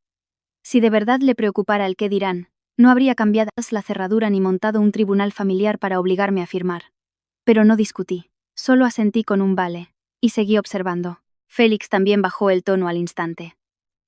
Se acercó a mí, con voz mucho más suave, sin rastro de la arrogancia del hombre que mantenía a su familia. Se me ha ido la lengua. Vuelve a casa. Te prometo que hablaremos las cosas como es debido. Nadie te obligará a nada. Le miré, sin sentir compasión, solo extrañeza. Porque aquel hombre, en cuanto aparecía un extraño, sabía lo que era hablar, como es debido. Pero cuando estaba en casa, prefería ponerse del lado de su madre y sus hermanos para presionar a su mujer. No creía en su arrepentimiento. Confiaba más en mi instinto. Y mi instinto me decía que estaban cambiando de táctica. Como no podían por las malas, intentarían por las buenas, y si por las buenas no funcionaba, me tenderían una trampa. Fingí estar tranquila, y dije en voz baja: estoy cansada, necesito descansar. Mi suegra asintió, dándome unas palmaditas en el brazo como si me tuviera mucho cariño. Claro, hija, descansa. Yo solo lo hago por el bien de la casa. Con tanta gente, tiene que haber unas reglas. La palabra reglas la dijo con ligereza. Pero yo entendí su verdadero significado. Las reglas eran que el poder estuviera en sus manos y en las de Félix. Me di cuenta de que Ismael desde hacía un rato apenas hablaba. Pero sus ojos no se apartaban del móvil. Y sus dedos tecleaban como si estuviera enviando mensajes urgentes a alguien. No pude ver el contenido, pero noté su nerviosismo. Era la actitud de quien, al ver un camino cerrado, busca inmediatamente otro. Luego Nerea me llevó a un rincón de la cocina. Con una voz tan dulce como el azúcar, muy diferente al mensaje sarcástico de la noche anterior. Cuñada, siendo tan dura solo te cansas. Somos muchos. Y si te pones tan tensa, la convivencia es difícil para todos. ¿Por qué no firmas un papel diferente? Nada de poderes notariales, solo para gestionar los gastos, para que sea más fácil. Que Félix se encargue de un fondo común y así te quitas de líos. Miré a Nerea, y le hice una pregunta, muy suave, pero que la dejó helada. ¿Por qué necesitáis gestionar mis gastos? Nerea sonrió forzadamente. Bueno, cuñada, con tanta gente, tiene que haber un fondo común. Cada uno come, y ya ves, si cada uno va por su lado con el dinero, es fácil discutir. Asentí, como si lo entendiera. Pero en mi cabeza solo había una idea. Fondo común. Sonaba bien. Pero en realidad era un agujero negro donde caería mi dinero. Al mediodía, mi suegra preparó la comida como si fuera un acto de reconciliación. Cocinó el guiso que sabía que me gustaba, y le pidió a Héctor que fuera a comprar fruta. En apariencia, todo era muy cálido. Pero al sentarme a la mesa, en cuanto cogí los cubiertos, sentí que aquella comida no era una comida, sino una prueba. Querían ver hasta qué punto podían ablandarme. Mi suegra empezó con un tono suave. Mi nuera es muy capaz, sí. Pero ¿de qué sirve ser capaz si no sabes ceder? En todas las familias es igual. Si una mujer quiere paz, tiene que ser flexible. No respondí. Solo comí un poco, escuchando. Félix continuó, con un tono lastimero, como si fuera la víctima. Al montar este escándalo me has dejado en ridículo. Piensa un poco en mí. La gente se reirá. Dirán que no puedo controlar a mi mujer. Levanté la vista y le miré. Sentí más ganas de reír que de enfadarme. Cuando necesitaban mi dinero, me trataban como el pilar de la casa. Cuando necesitaban mantener las apariencias, me trataban como una sombra que debía estar detrás de ellos. Ismael intervino, con una frase que parecía casual. Cuñada, parece que te consideras una extraña. Eres la mujer de Félix, Esta casa es de todos.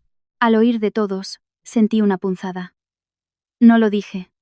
Pero recordé cada céntimo que pagué de la hipoteca. Cada vez que tuve que hacer malabares para llegar a fin de mes. Si era de todos, ¿por qué nadie estuvo conmigo al firmar el contrato, o al pagar las cuotas? Guardé silencio durante toda la comida. No porque cediera, sino porque observaba. Vi que todos giraban en torno a un único objetivo. Conseguir que me quedara en casa para que bajara la guardia, y tuvieran la oportunidad de volver a sacarme el papel, o de engañarme para que firmara algo más sutil. Ese era el verdadero motivo de la comida. El cariño era solo un disfraz. Por la noche, fingí estar realmente agotada. Me levanté y dije en voz baja, me duele la cabeza. Necesito pensar. Lo dije a propósito, como si lanzara un cebo. Si de verdad estuvieran arrepentidos, me dejarían en paz.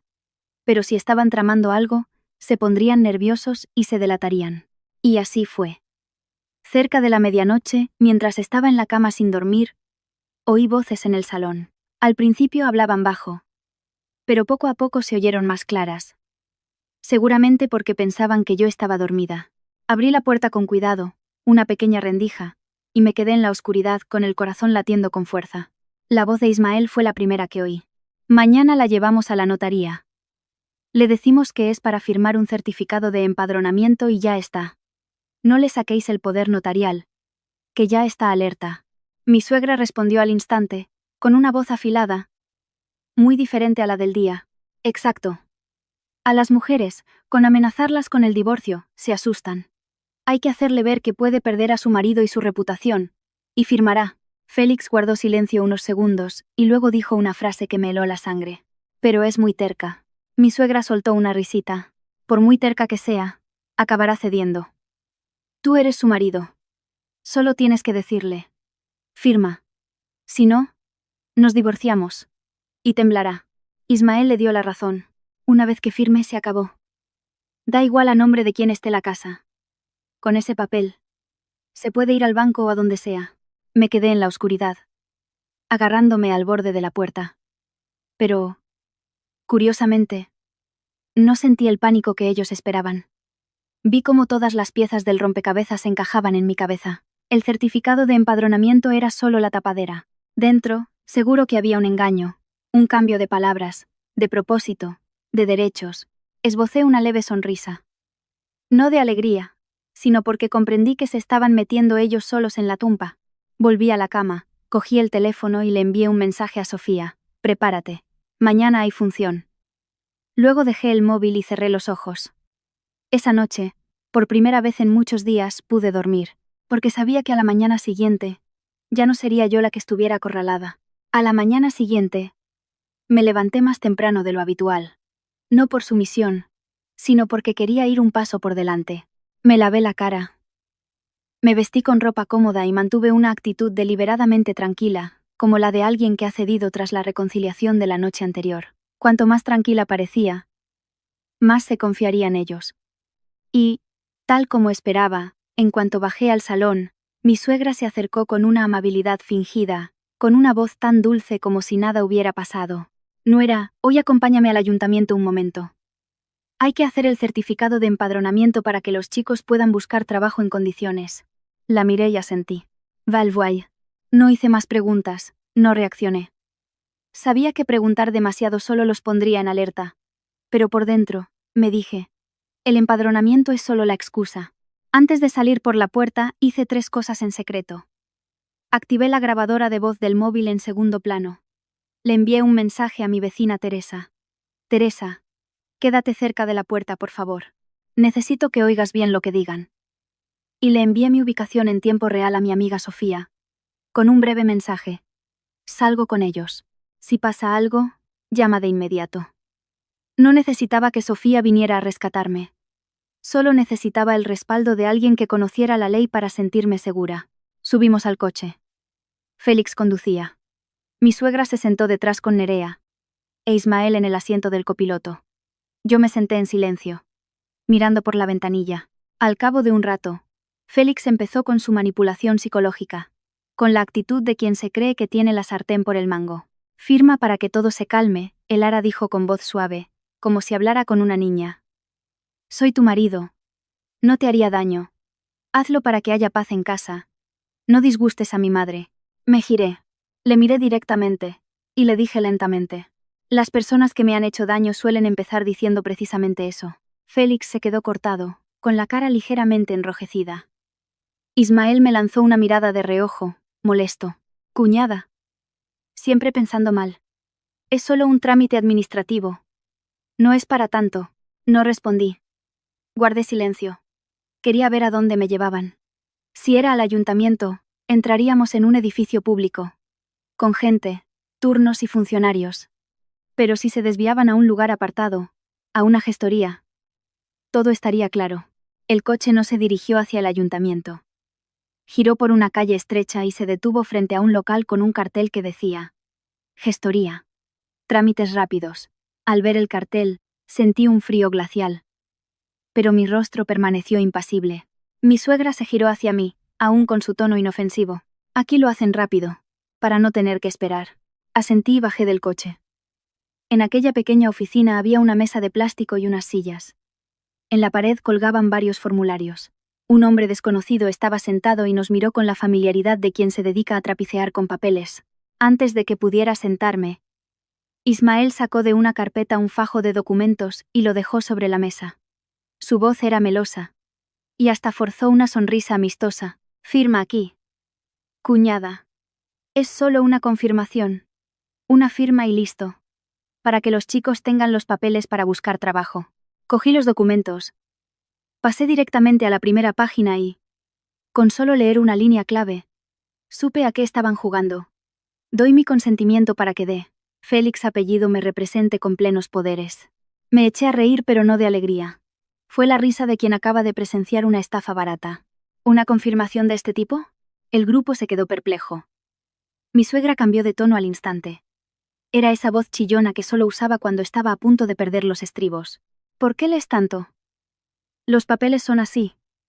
Firma y ya. Dejé los documentos sobre la mesa y la miré fijamente. Usted dijo que era para el empadronamiento, pero el papel dice, plenos poderes. ¿De verdad me toma por tonta?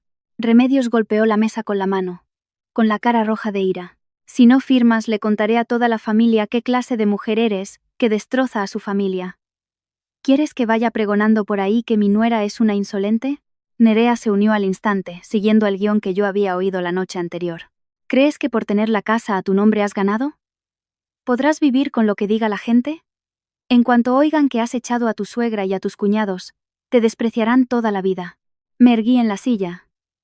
Los miré a todos y dije una frase. Suave pero dura como una roca. El qué dirán no me da miedo. ¿Lo que da miedo? Es una firma estúpida. Ismael se levantó de un salto. ¿A quién llamas estúpido? Le miré. El que obliga a otro a firmar un papel engañoso es el estúpido. Estúpido por pensar que todo el mundo es analfabeto. La tensión en la pequeña oficina era palpable. El hombre de la gestoría nos miraba, incómodo, sin querer meterse en líos. Félix, en ese momento, intentó recuperar el control. Con voz amenazante. ¿Te estás pasando? Firma y acabemos con esto. Miré a Félix y le hice una pregunta que le dejó sin respuesta. ¿Aún recuerdas que dijiste que mantendrías a toda la familia? ¿Por qué ahora lo haces con la firma de tu mujer? No discutí más. Saqué el teléfono, llamé a Sofía y puse el altavoz. Sofía contestó. Sofía. Me han traído a firmar un supuesto certificado. Pero incluye una cláusula de plenos poderes. Dime qué es esto, por favor. Sofía respondió de forma clara y concisa. Su voz resonó en la habitación. Eso es un poder notarial, no un certificado de empadronamiento. Si firmas, la persona apoderada podrá realizar numerosas transacciones con tus bienes en tu nombre. No firmes. Mi suegra se puso pálida. Pero aún así intentó discutir. Esa lo dice para separarnos. Solté una risa amarga. ¿Separarnos o salvarme de una trampa? Y en ese momento, lancé el golpe que no esperaban. Abrí el teléfono y le mostré a Félix una notificación que había recibido de la entidad gestora de mi hipoteca. Alguien había solicitado actualizar la información de contacto para la gestión del préstamo. Yo lo había bloqueado y notificado como actividad sospechosa la noche anterior. Miré a Félix directamente. Anoche alguien intentó manipular el expediente de la hipoteca de la casa. Explícamelo. El rostro de Félix se volvió blanco como el papel. tartamudeó. Yo. No sé nada. Mi suegra también balbuceó, con voz mucho más baja. ¿Quién? ¿Quién ha sido? Me recliné en la silla y sentencié con calma, para que entendieran que ya no era tan fácil de engañar. Yo aún no he hecho nada. Solo he impedido que hagáis una estupidez. ¿Quién ha sido? Lo sabéis vosotros mejor que nadie. Ismael empezó a mirar a su alrededor, rojo de ira. Nerea abrazó a su hijo, con los labios apretados. El hombre de la gestoría agitó las manos. Nervioso. Miren, los asuntos de familia, en casa. Yo aquí no hago nada más. Mi suegra se levantó e intentó tirar de mí. A casa. Vamos a hablar a casa. Aparte su mano y la miré. ¿Hablar con la ley o con gritos? Salimos de allí en un ambiente tenso como una cuerda. En el coche, nadie se atrevió a decir nada más sobre firmar. Pero yo sabía que no se detendrían. Alguien acorralado o se rinde o se vuelve más peligroso. Y a la familia de mi marido ya la conocía demasiado bien. Eran del segundo tipo. Esa noche, al acostarme, recibí un mensaje de un número desconocido. Una sola frase. Si no firmas, mandaremos gente a tu casa a liarla. Miré aquellas palabras. Mi corazón latía, pero no de miedo. Latía porque sabía que, finalmente, habían mostrado su verdadera cara. Y cuando alguien cruza esa línea, yo ya no tengo motivos para ser blanda. El mensaje anónimo de la noche anterior seguía ahí, como una mancha en la pantalla del teléfono. Si no firmas, mandaremos gente a tu casa a liarla. Lo leí varias veces, no para asustarme, sino para grabarme cada palabra. Si se atrevían a escribirlo, seguro que lo harían. Y, tal como esperaba, esa misma noche, apenas oscureció, antes de que terminara de cenar, se oyeron gritos fuera, deliberadamente altos para que todo el vecindario los oyera. Corrí la cortina y miré. Bajo la luz amarillenta de la farola, frente a mi puerta, había un grupo de 3 o 4 desconocidos. Uno fumaba, otro estaba de brazos cruzados, otro gesticulaba mientras hablaba, y en el centro, como una estrella acaparando el escenario, mi suegra. Remedios. Con las manos en las caderas y el rostro furioso, su voz agria resonó por toda la calle. Esta casa tiene una nuera sin corazón, que abandona a su marido, y ahora quiere echar a toda su familia política a la calle. Díganme si hay derecho. En cuanto terminó la frase, varias puertas de los vecinos se entreabrieron. Algunos miraban desde detrás de las rejas. Sabía que estaba jugando la carta de la opinión pública, intentando convertirme en la mala para que, por miedo, yo cediera. Pero esta vez, yo ya no era la Elara de hacía unos meses. No salí de inmediato. Me quedé detrás de la puerta. Activé la grabadora de voz y la cámara.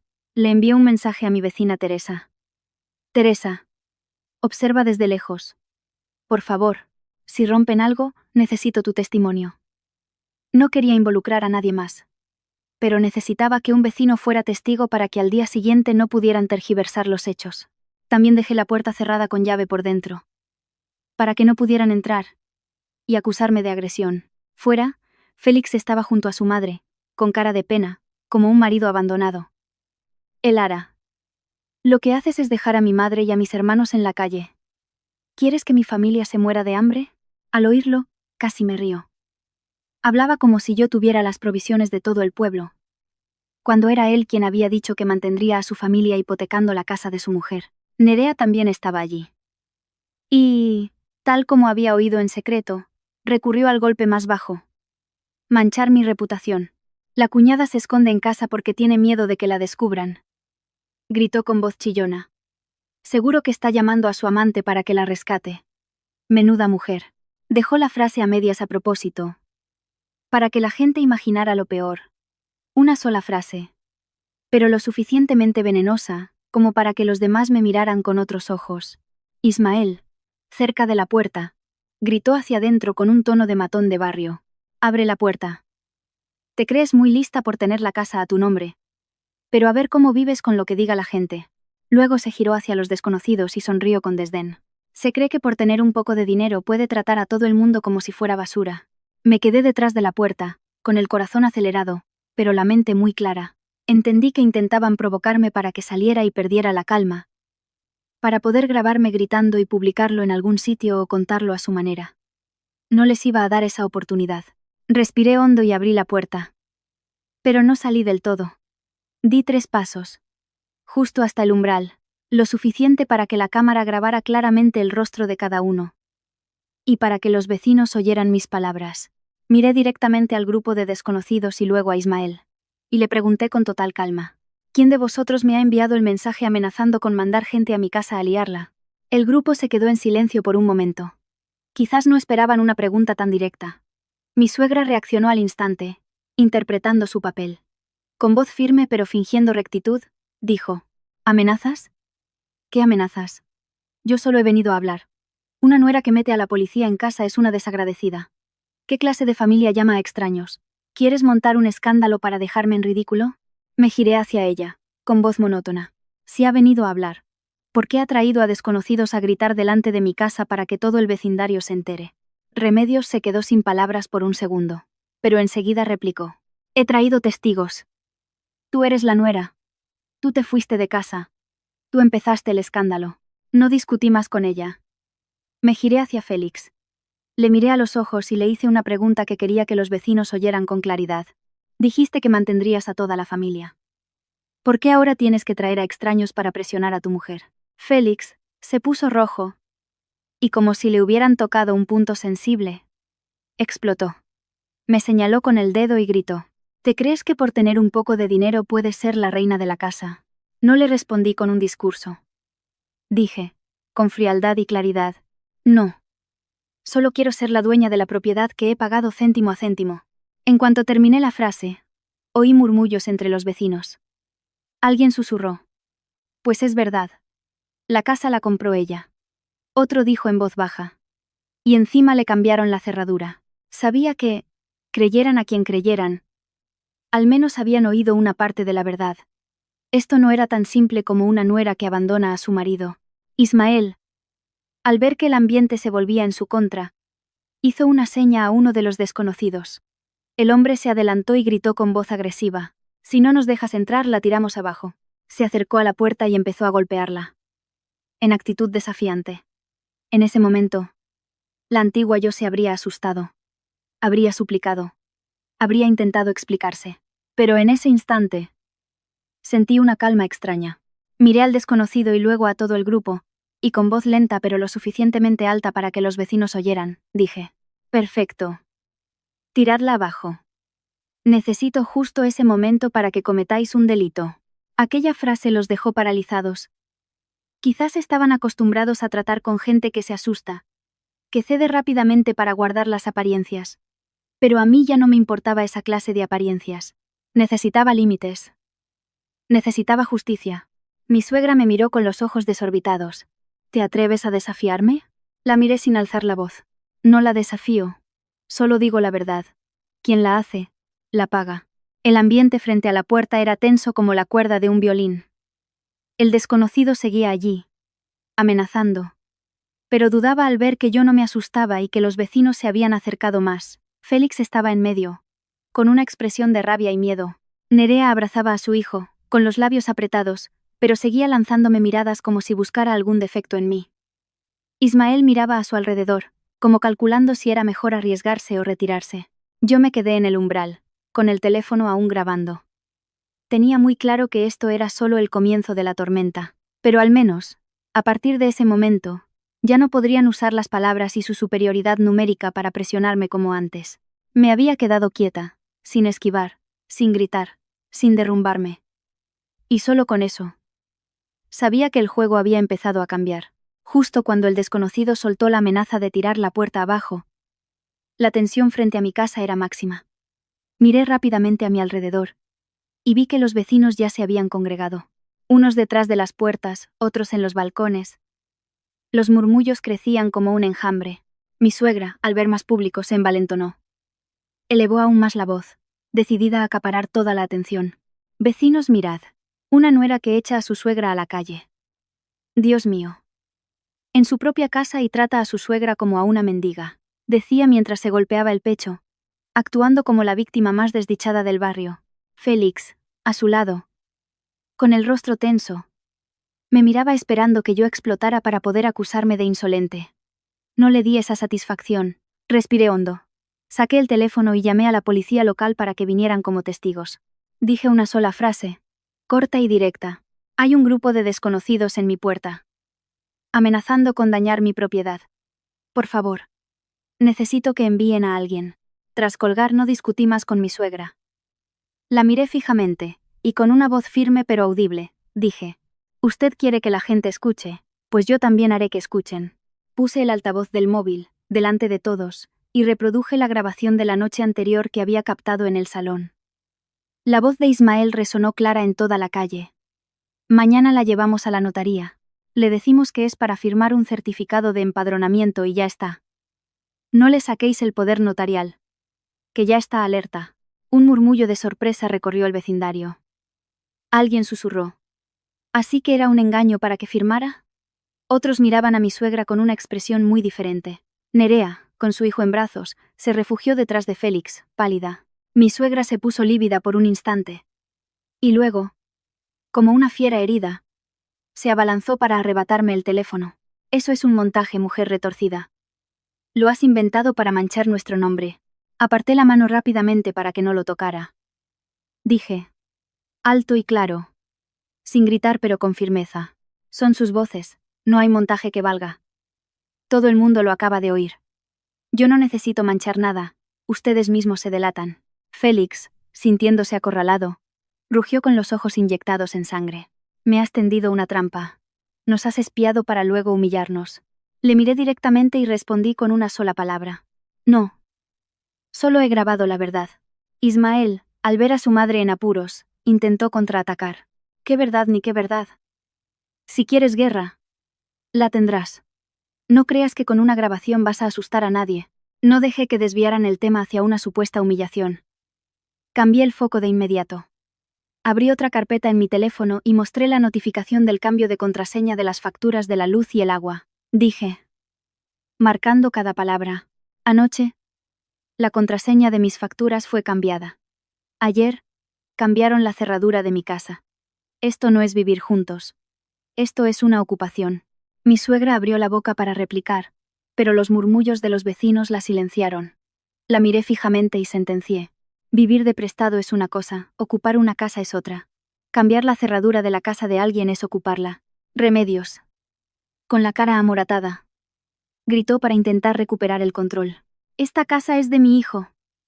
Si estáis casados, es de los dos. Te crees la reina por tenerla a tu nombre. Si fuera de los dos, lo habríamos hablado, repliqué al instante, con una calma gélida. Pero lo que ustedes han hecho a escondidas, cambiando cerraduras y obligándome a firmar. ¿Cómo se llama? En ese momento, Ismael perdió los estribos y le dio una patada a la puerta. El golpe resonó en toda la calle, como una demostración de fuerza. Inmediatamente, señalé su acción y dije en voz alta: esto es un acto de vandalismo. El desconocido que los acompañaba también se acercó, golpeando la puerta con la mano y gritando con tono amenazante: ¿lo ves? Que la tiramos de verdad. No retrocedí. Levanté el teléfono.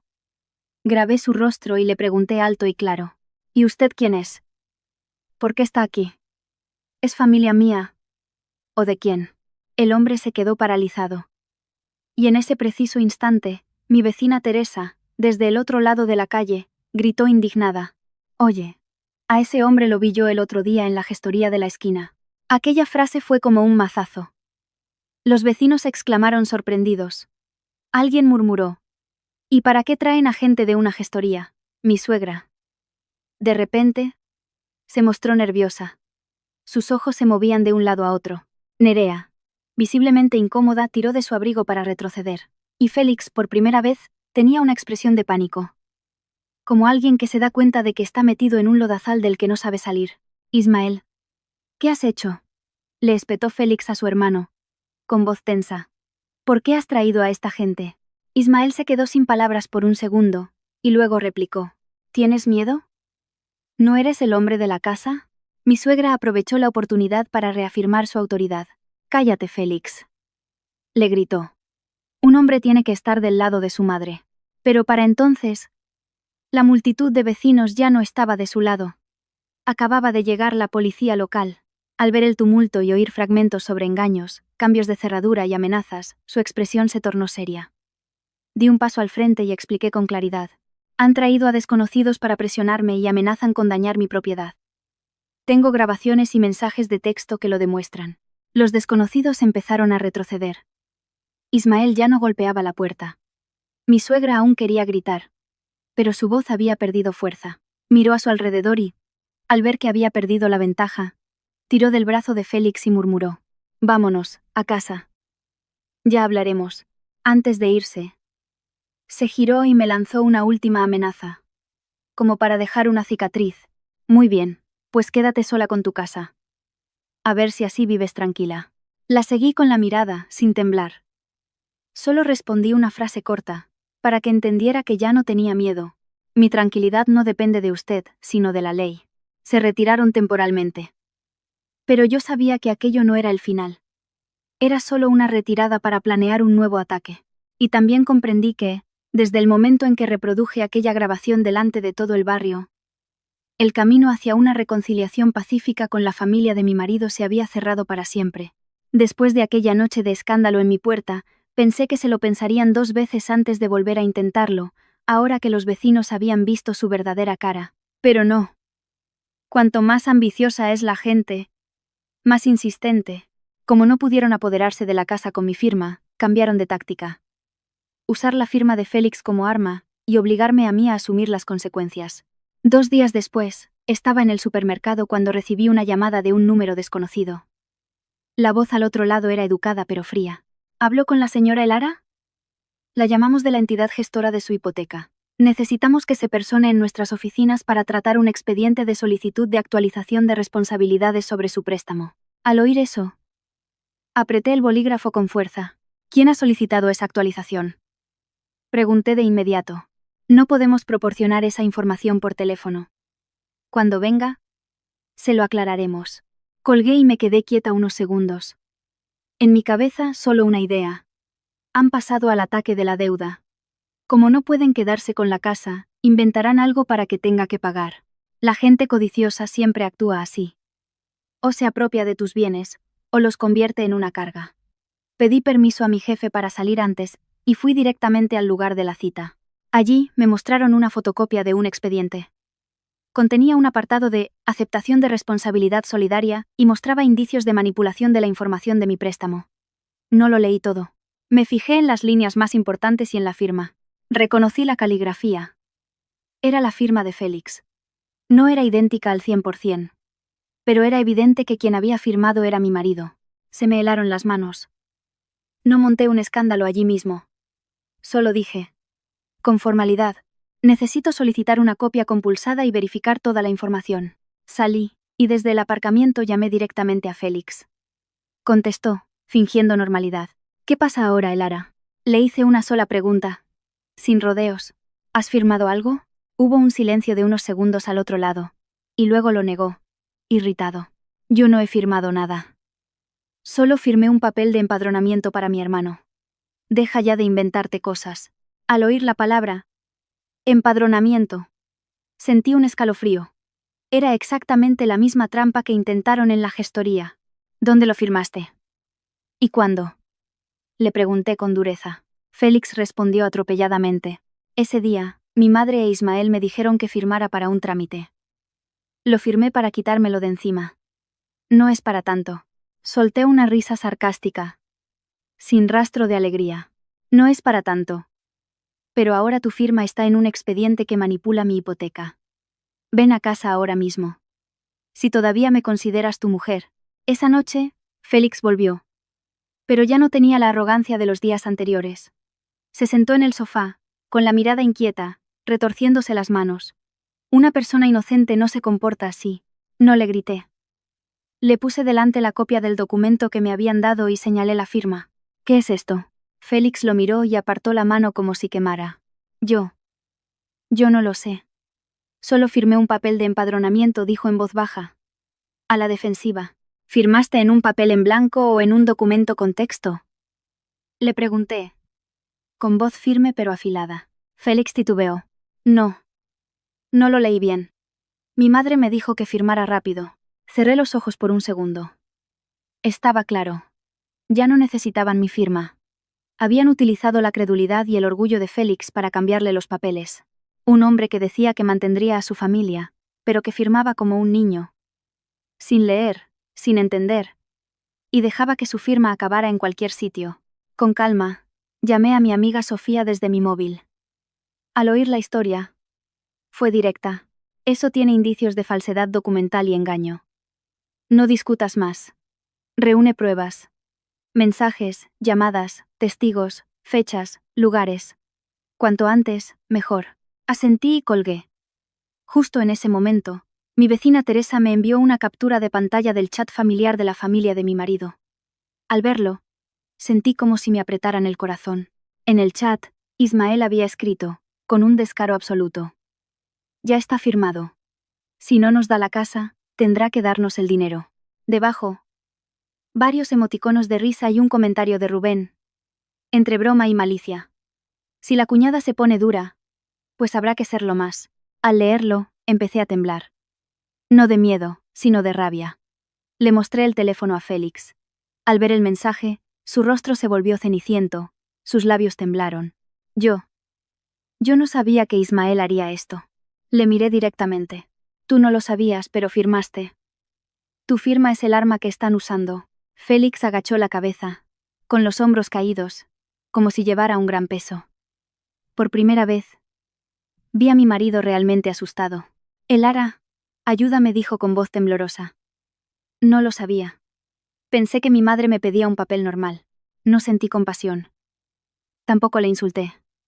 Solo le dije la verdad. Fría y clara. Si quieres que te ayude, primero tienes que admitir que tu propia familia te ha utilizado. Si sigues callando o defendiéndolos, no podré ayudar a nadie. Antes de que Félix pudiera responder, sonó mi teléfono. Era mi suegra. Al ver su nombre en la pantalla, sentí un profundo rechazo. Contesté, y puse el altavoz. La voz de Remedios era melosa, pero una dulzura venenosa. Hija, no hagamos esto más grande. Solo tienes que darnos una compensación económica, como para quitarnos el malfario. Y yo haré que los chicos se detengan. ¿Cuánto? Pregunté directamente. No mucho, respondió, como si pidiera un par de euros. Solo el valor de la casa. Me eché a reír a carcajadas. Una risa tan fuerte que hasta Félix se sobresaltó. Diga eso delante de su hijo, le dije al teléfono, marcando cada palabra. Dígale qué clase de malfario quiere quitarse. Hubo un silencio. Y luego la voz de Remedios se volvió gélida, revelando su verdadera naturaleza. No seas insolente. Si no pagas te vas a enterar. Ya me he enterado, respondí secamente. Y estoy grabando la llamada. Colgué. En el salón, Félix estaba sentado como si hubiera perdido el alma. Y yo, por primera vez en muchos días, sentí que ya no estaba sola. No porque Félix estuviera de mi lado, sino porque la verdad estaba de mi lado.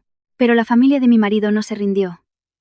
Esa noche, como para dar un último golpe de efecto, mi suegra trajo a sus 5 hijos a casa. Se plantaron en el salón. Y ella me señaló con el dedo, como si diera una orden. A partir de ahora, no vuelves a entrar en esta casa si no solucionas esto. Si no hay dinero, no hay convivencia. Al ver aquella escena, comprendí algo con total claridad. No querían lazos familiares, querían un botín. Y mientras no lo tuvieran en sus manos, estaban dispuestos a destrozarlo todo. Aquella noche, después de que mi suegra y sus 5 hijos se plantaran en mi salón, y me lanzaran el ultimátum de: si no hay solución, no entras. Dejé de discutir. Discutir con gente que te ve como una cartera es una pérdida de tiempo. Subí a mi habitación en silencio, cerré la puerta y me senté en el borde de la cama durante un largo rato.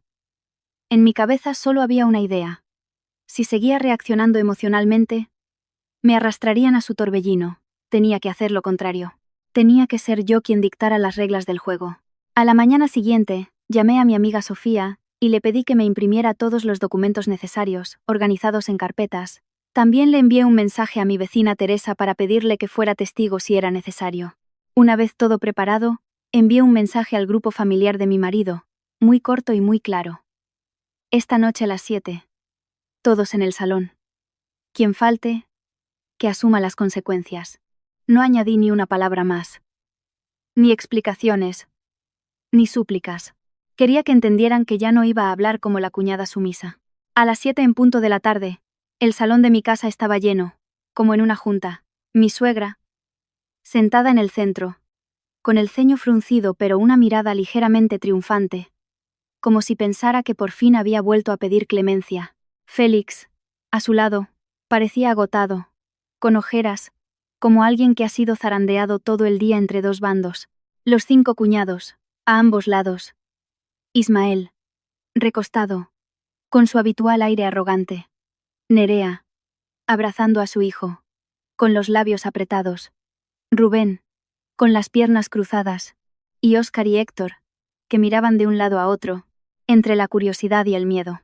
Mi suegra abrió la sesión con su sermón de siempre. Una mujer, cuando se casa, debe seguir a la familia de su marido. Y si la familia es grande, tiene que saber aguantar y ayudar. No vengas con el cuento de mi dinero. Hablaba como si estuviera dando una lección a todo el barrio, no como si fuera una conversación privada. La miré directamente y la interrumpí, sin dejar que continuara. ¿Seguir a la familia de su marido o seguir su codicia? Dígalo claro. La sala se quedó en silencio. Ismael intentó soltar una risa burlona, pero al ver mi expresión gélida, solo torció los labios. Puse una carpeta sobre la mesa y la deslicé hacia mi suegra. Esta es una copia de la escritura de la propiedad. La casa está a mi nombre. El nombre de Félix no aparece. Hablé despacio, con claridad, sin alzar la voz. Mírenlo bien antes de hablar de la casa del marido. Mi suegra echó un vistazo rápido. Su rostro cambió de color, pero aún así intentó replicar. Si estáis casados, es de los dos. La pusiste a tu nombre para engañar a mi hijo, asentí levemente, como si esperara esa respuesta. Abrí la segunda carpeta y desplegué las páginas clave. Este es el expediente de la hipoteca y el historial de pagos. El dinero sale de mi cuenta de nómina. Cada mes, sin faltar ni una cuota. Aquí está el extracto bancario. Señalé cada línea, cada fecha, cada cifra. Si es de los dos, ¿dónde está la parte de los dos? ¿En qué parte? O solo en sus palabras. La sala se quedó muda. Nerea agachó la cabeza. Rubén descruzó las piernas. Óscar me miraba como si viera a una persona completamente nueva, no a la cuñada dócil y fácil de manipular. Mi suegra empezó a perder la calma. Su voz se agudizó. Con esto estás dividiendo a la familia. ¿Quieres convertir a mi hijo en un mantenido? Miré a Félix. ¿Tú te sientes convertido en algo? Te han convertido en una excusa. Luego volví a mirar a mi suegra, y dije la frase que los dejó a todos helados. El primer golpe que no esperaban. Esta casa tiene una cláusula vinculante. Cualquier transacción que afecte a la propiedad requiere la identificación presencial y directa de la titular. Sin mí, nadie puede vender. Nadie puede hipotecar. Nadie puede usarla como garantía. Ismael se enderezó de un salto, con los ojos desorbitados. Imposible. Es posible, le respondí secamente. Porque lo preparé todo desde el momento en que la compré. El aire en el salón se volvió irrespirable. Sabía que estaban pensando en sus trucos con los poderes notariales, en sus visitas a las gestorías. Todas esas artimañas eran inútiles ante esa cláusula. En otras palabras, la verdadera cerradura de la casa no era la que ellos habían cambiado, sino la cerradura legal que yo había puesto desde el principio. Mi suegra pasó a otro tipo de amenaza, con voz sibilante. Te voy a demandar. Te acusaré de apropiación de bienes. Haré que te echen de esta casa. Con calma, saqué mi teléfono y lo puse sobre la mesa. Yo no necesito demandar a nadie. Solo necesito mostrar la verdad. Empecé a reproducir, una por una, las pruebas. Este es el mensaje amenazando con mandar gente a mi casa. Esta es la grabación donde planeaban engañarme con la firma. Esta es la notificación del cambio de contraseña de las facturas. Y el cambio de cerradura sin mi consentimiento. Hice una pausa y la miré fijamente. Ustedes no van a demandarme a mí. Ustedes se están metiendo en otro tipo de problemas. Remedios abrió la boca, pero no pudo articular una frase completa. Ismael miraba al suelo. Rubén no dejaba de mover los ojos. Nerea abrazaba a su hijo con más fuerza. Y Félix, vi claramente cómo le empezaban a temblar las manos. Y ese fue el momento en que di el golpe de gracia. Saqué de mi bolso un sobre grueso y lo dejé sobre la mesa, entre mi suegra y Félix. Aquí están todas las pruebas del engaño con la firma de Félix. La primera víctima aquí no soy yo, es él. Félix se quedó petrificado. Me miró. ¿Qué? ¿Qué dices? Le miré directamente. Mi voz no era acusadora. Solo exponía una dolorosa verdad. Tu propia familia te ha utilizado como un sello de goma. La sala pareció explotar en silencio. Félix se giró bruscamente hacia su madre, con la voz ahogada. Mamá. ¿De verdad lo hiciste? La miraba como si fuera una extraña. Quizás en ese momento, por fin entendió que yo no estaba exagerando, sino que él era el que había sido utilizado como escudo. Mi suegra no lo admitió. Gritó, con una voz terrible. Cállate. Si un hombre es tonto, es su problema. ¿Quién le manda firmar sin leer? La culpa es suya. Aquella frase fue como una bofetada para Félix. Vi cómo se estremecía, con los ojos enrojecidos y los labios apretados. Se levantó de un salto. Por primera vez, delante de toda su familia, le gritó a su madre, con una voz rota por la rabia y el dolor. No soy una máquina de firmar papeles para ti. En ese instante, supe que todo había cambiado. No porque Félix se hubiera convertido de repente en una buena persona, sino porque el velo de familia, con el que su madre cubría todas sus artimañas, se había rasgado. Y cuando la verdad sale a la luz, ya no es tan fácil presionar a alguien con la palabra sumisión. Después de la frase, no soy una máquina de firmar papeles para ti. El salón se sumió en un largo silencio. Nadie sabía qué decir. Mis cuñados estaban petrificados, mirándose unos a otros y luego al suelo. Mi suegra todavía jadeaba, con la cara roja de ira, pero su mirada ya vacilaba. Y Félix permanecía de pie, con los hombros temblando. Como alguien a quien le acaban de arrancar el disfraz de hombre pilar, con el que había ocultado su debilidad. Al ver la escena, de repente, ya no sentí la necesidad de ganar. ¿Ganar qué? Lo único que quería era vivir en paz en la casa que había pagado con mi propio esfuerzo. Mi suegra fue la primera en romper el silencio. Se giró bruscamente hacia Félix y le espetó. ¿Le gritas a tu madre? ¿Te pones en mi contra por una mujer? Luego se giró hacia mí, como si se aferrara a un último recurso. Aunque la casa esté a su nombre, sois marido y mujer. Divórciate. Divórciate y que se reparta todo a la mitad. A ver quién aguanta entonces. La palabra divórciate sonó ligera, pero sabía que era el último cuchillo que intentaba clavar en mi matrimonio, para quedarse con parte de mis bienes. No reaccioné de inmediato. Me giré hacia Félix y le pregunté directamente, sin alzar la voz, pero con claridad, ¿quieres el divorcio? Félix tragó saliva, evitando mi mirada. Tartamudeó, como alguien atrapado entre dos orillas. Me has dejado en ridículo. Mi madre, mis hermanos. No pudo decir más. Se ahogó en sus propias palabras. Asentí lentamente, como si llevara mucho tiempo esperando esa respuesta. No te he dejado en ridículo por defenderme.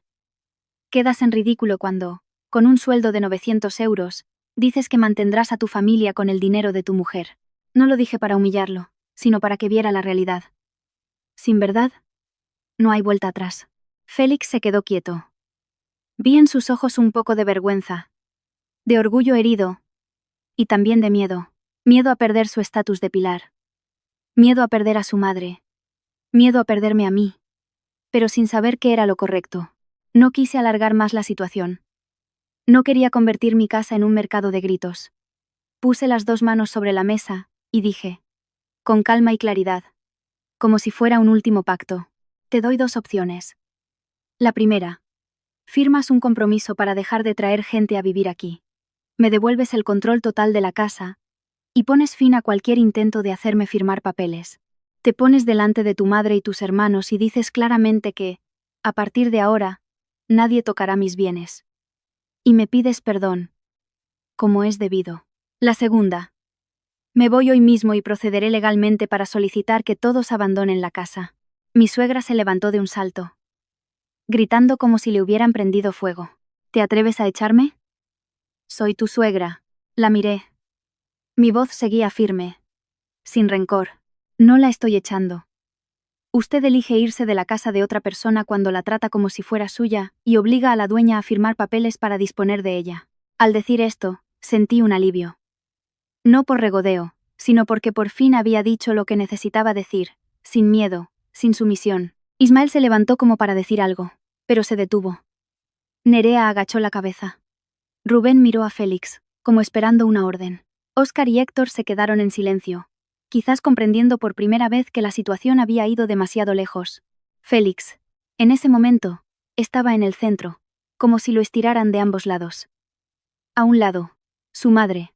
Al otro, su mujer. A un lado, el grito de «divórciate». Al otro, mi calma.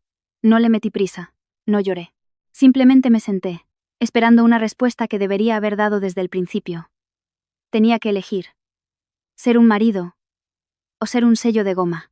Pero entonces me di cuenta de que esperar, a veces, es prolongar el sufrimiento. Me levanté, sin decir más, y subí directamente a mi habitación. Hice la maleta de forma ordenada, un par de cambios de ropa, mis documentos personales, las carpetas que había preparado. Lo hice en silencio. No necesitaba ganar con gritos, ganaba con límites. Cuando bajé con el bolso, mi suegra seguía sentada, murmurando insultos. Félix me miró, con los ojos enrojecidos y la voz ronca. ¿De verdad, Chivas? Me detuve en la puerta y le miré por última vez. En ese momento, no lo vi como un enemigo, sino como un hombre débil, manipulado por su propia familia y sin el valor de admitirlo. Dije, con suavidad pero con firmeza, no me voy para vengarme de nadie. Me voy porque necesito que me respeten. Salí y cerré la puerta. Antes de abandonar el patio, me giré y dije una última frase, no para dar una lección, sino para cerrar un capítulo doloroso de la manera correcta. Una familia no es un lugar al que se va a repartir un botín. Una familia es un lugar al que se va a quererse. Esa noche volví a casa de mis padres. Mi teléfono volvió a vibrar sin parar. Una llamada, 2, 10, 30, hasta que la pantalla mostró la cifra familiar. 68 llamadas perdidas. Algunas de mi suegra, que al principio insultaba y luego suplicaba. Otras de Ismael, aterrorizado. Un mensaje de Nerea. Cuñada, vuelve. Por favor. Con un emoticono de llanto. Lo miré todo, y dejé el teléfono sobre la mesa. Ya no tenía prisa por contestar. No por frialdad, sino porque entendí que si volvía solo por unos lloros, al día siguiente volverían los gritos, y ese círculo vicioso nunca terminaría. Le envié un solo mensaje a Félix. Muy corto. ¿Quieres ser un marido? Luego apagué la pantalla y me senté junto a mi madre. Ella no me hizo muchas preguntas, solo me dio un vaso de agua tibia. Al cogerlo, sentí que se me llenaban los ojos de lágrimas, pero no dejé que cayeran con resentimiento. Solo solté un largo suspiro y dije, como para mí misma, no tengo miedo de perder la casa. Tengo miedo de vivir toda la vida en una casa sin respeto. Esa noche fuera, seguía el ruido de los coches, el viento silbando por las rendijas.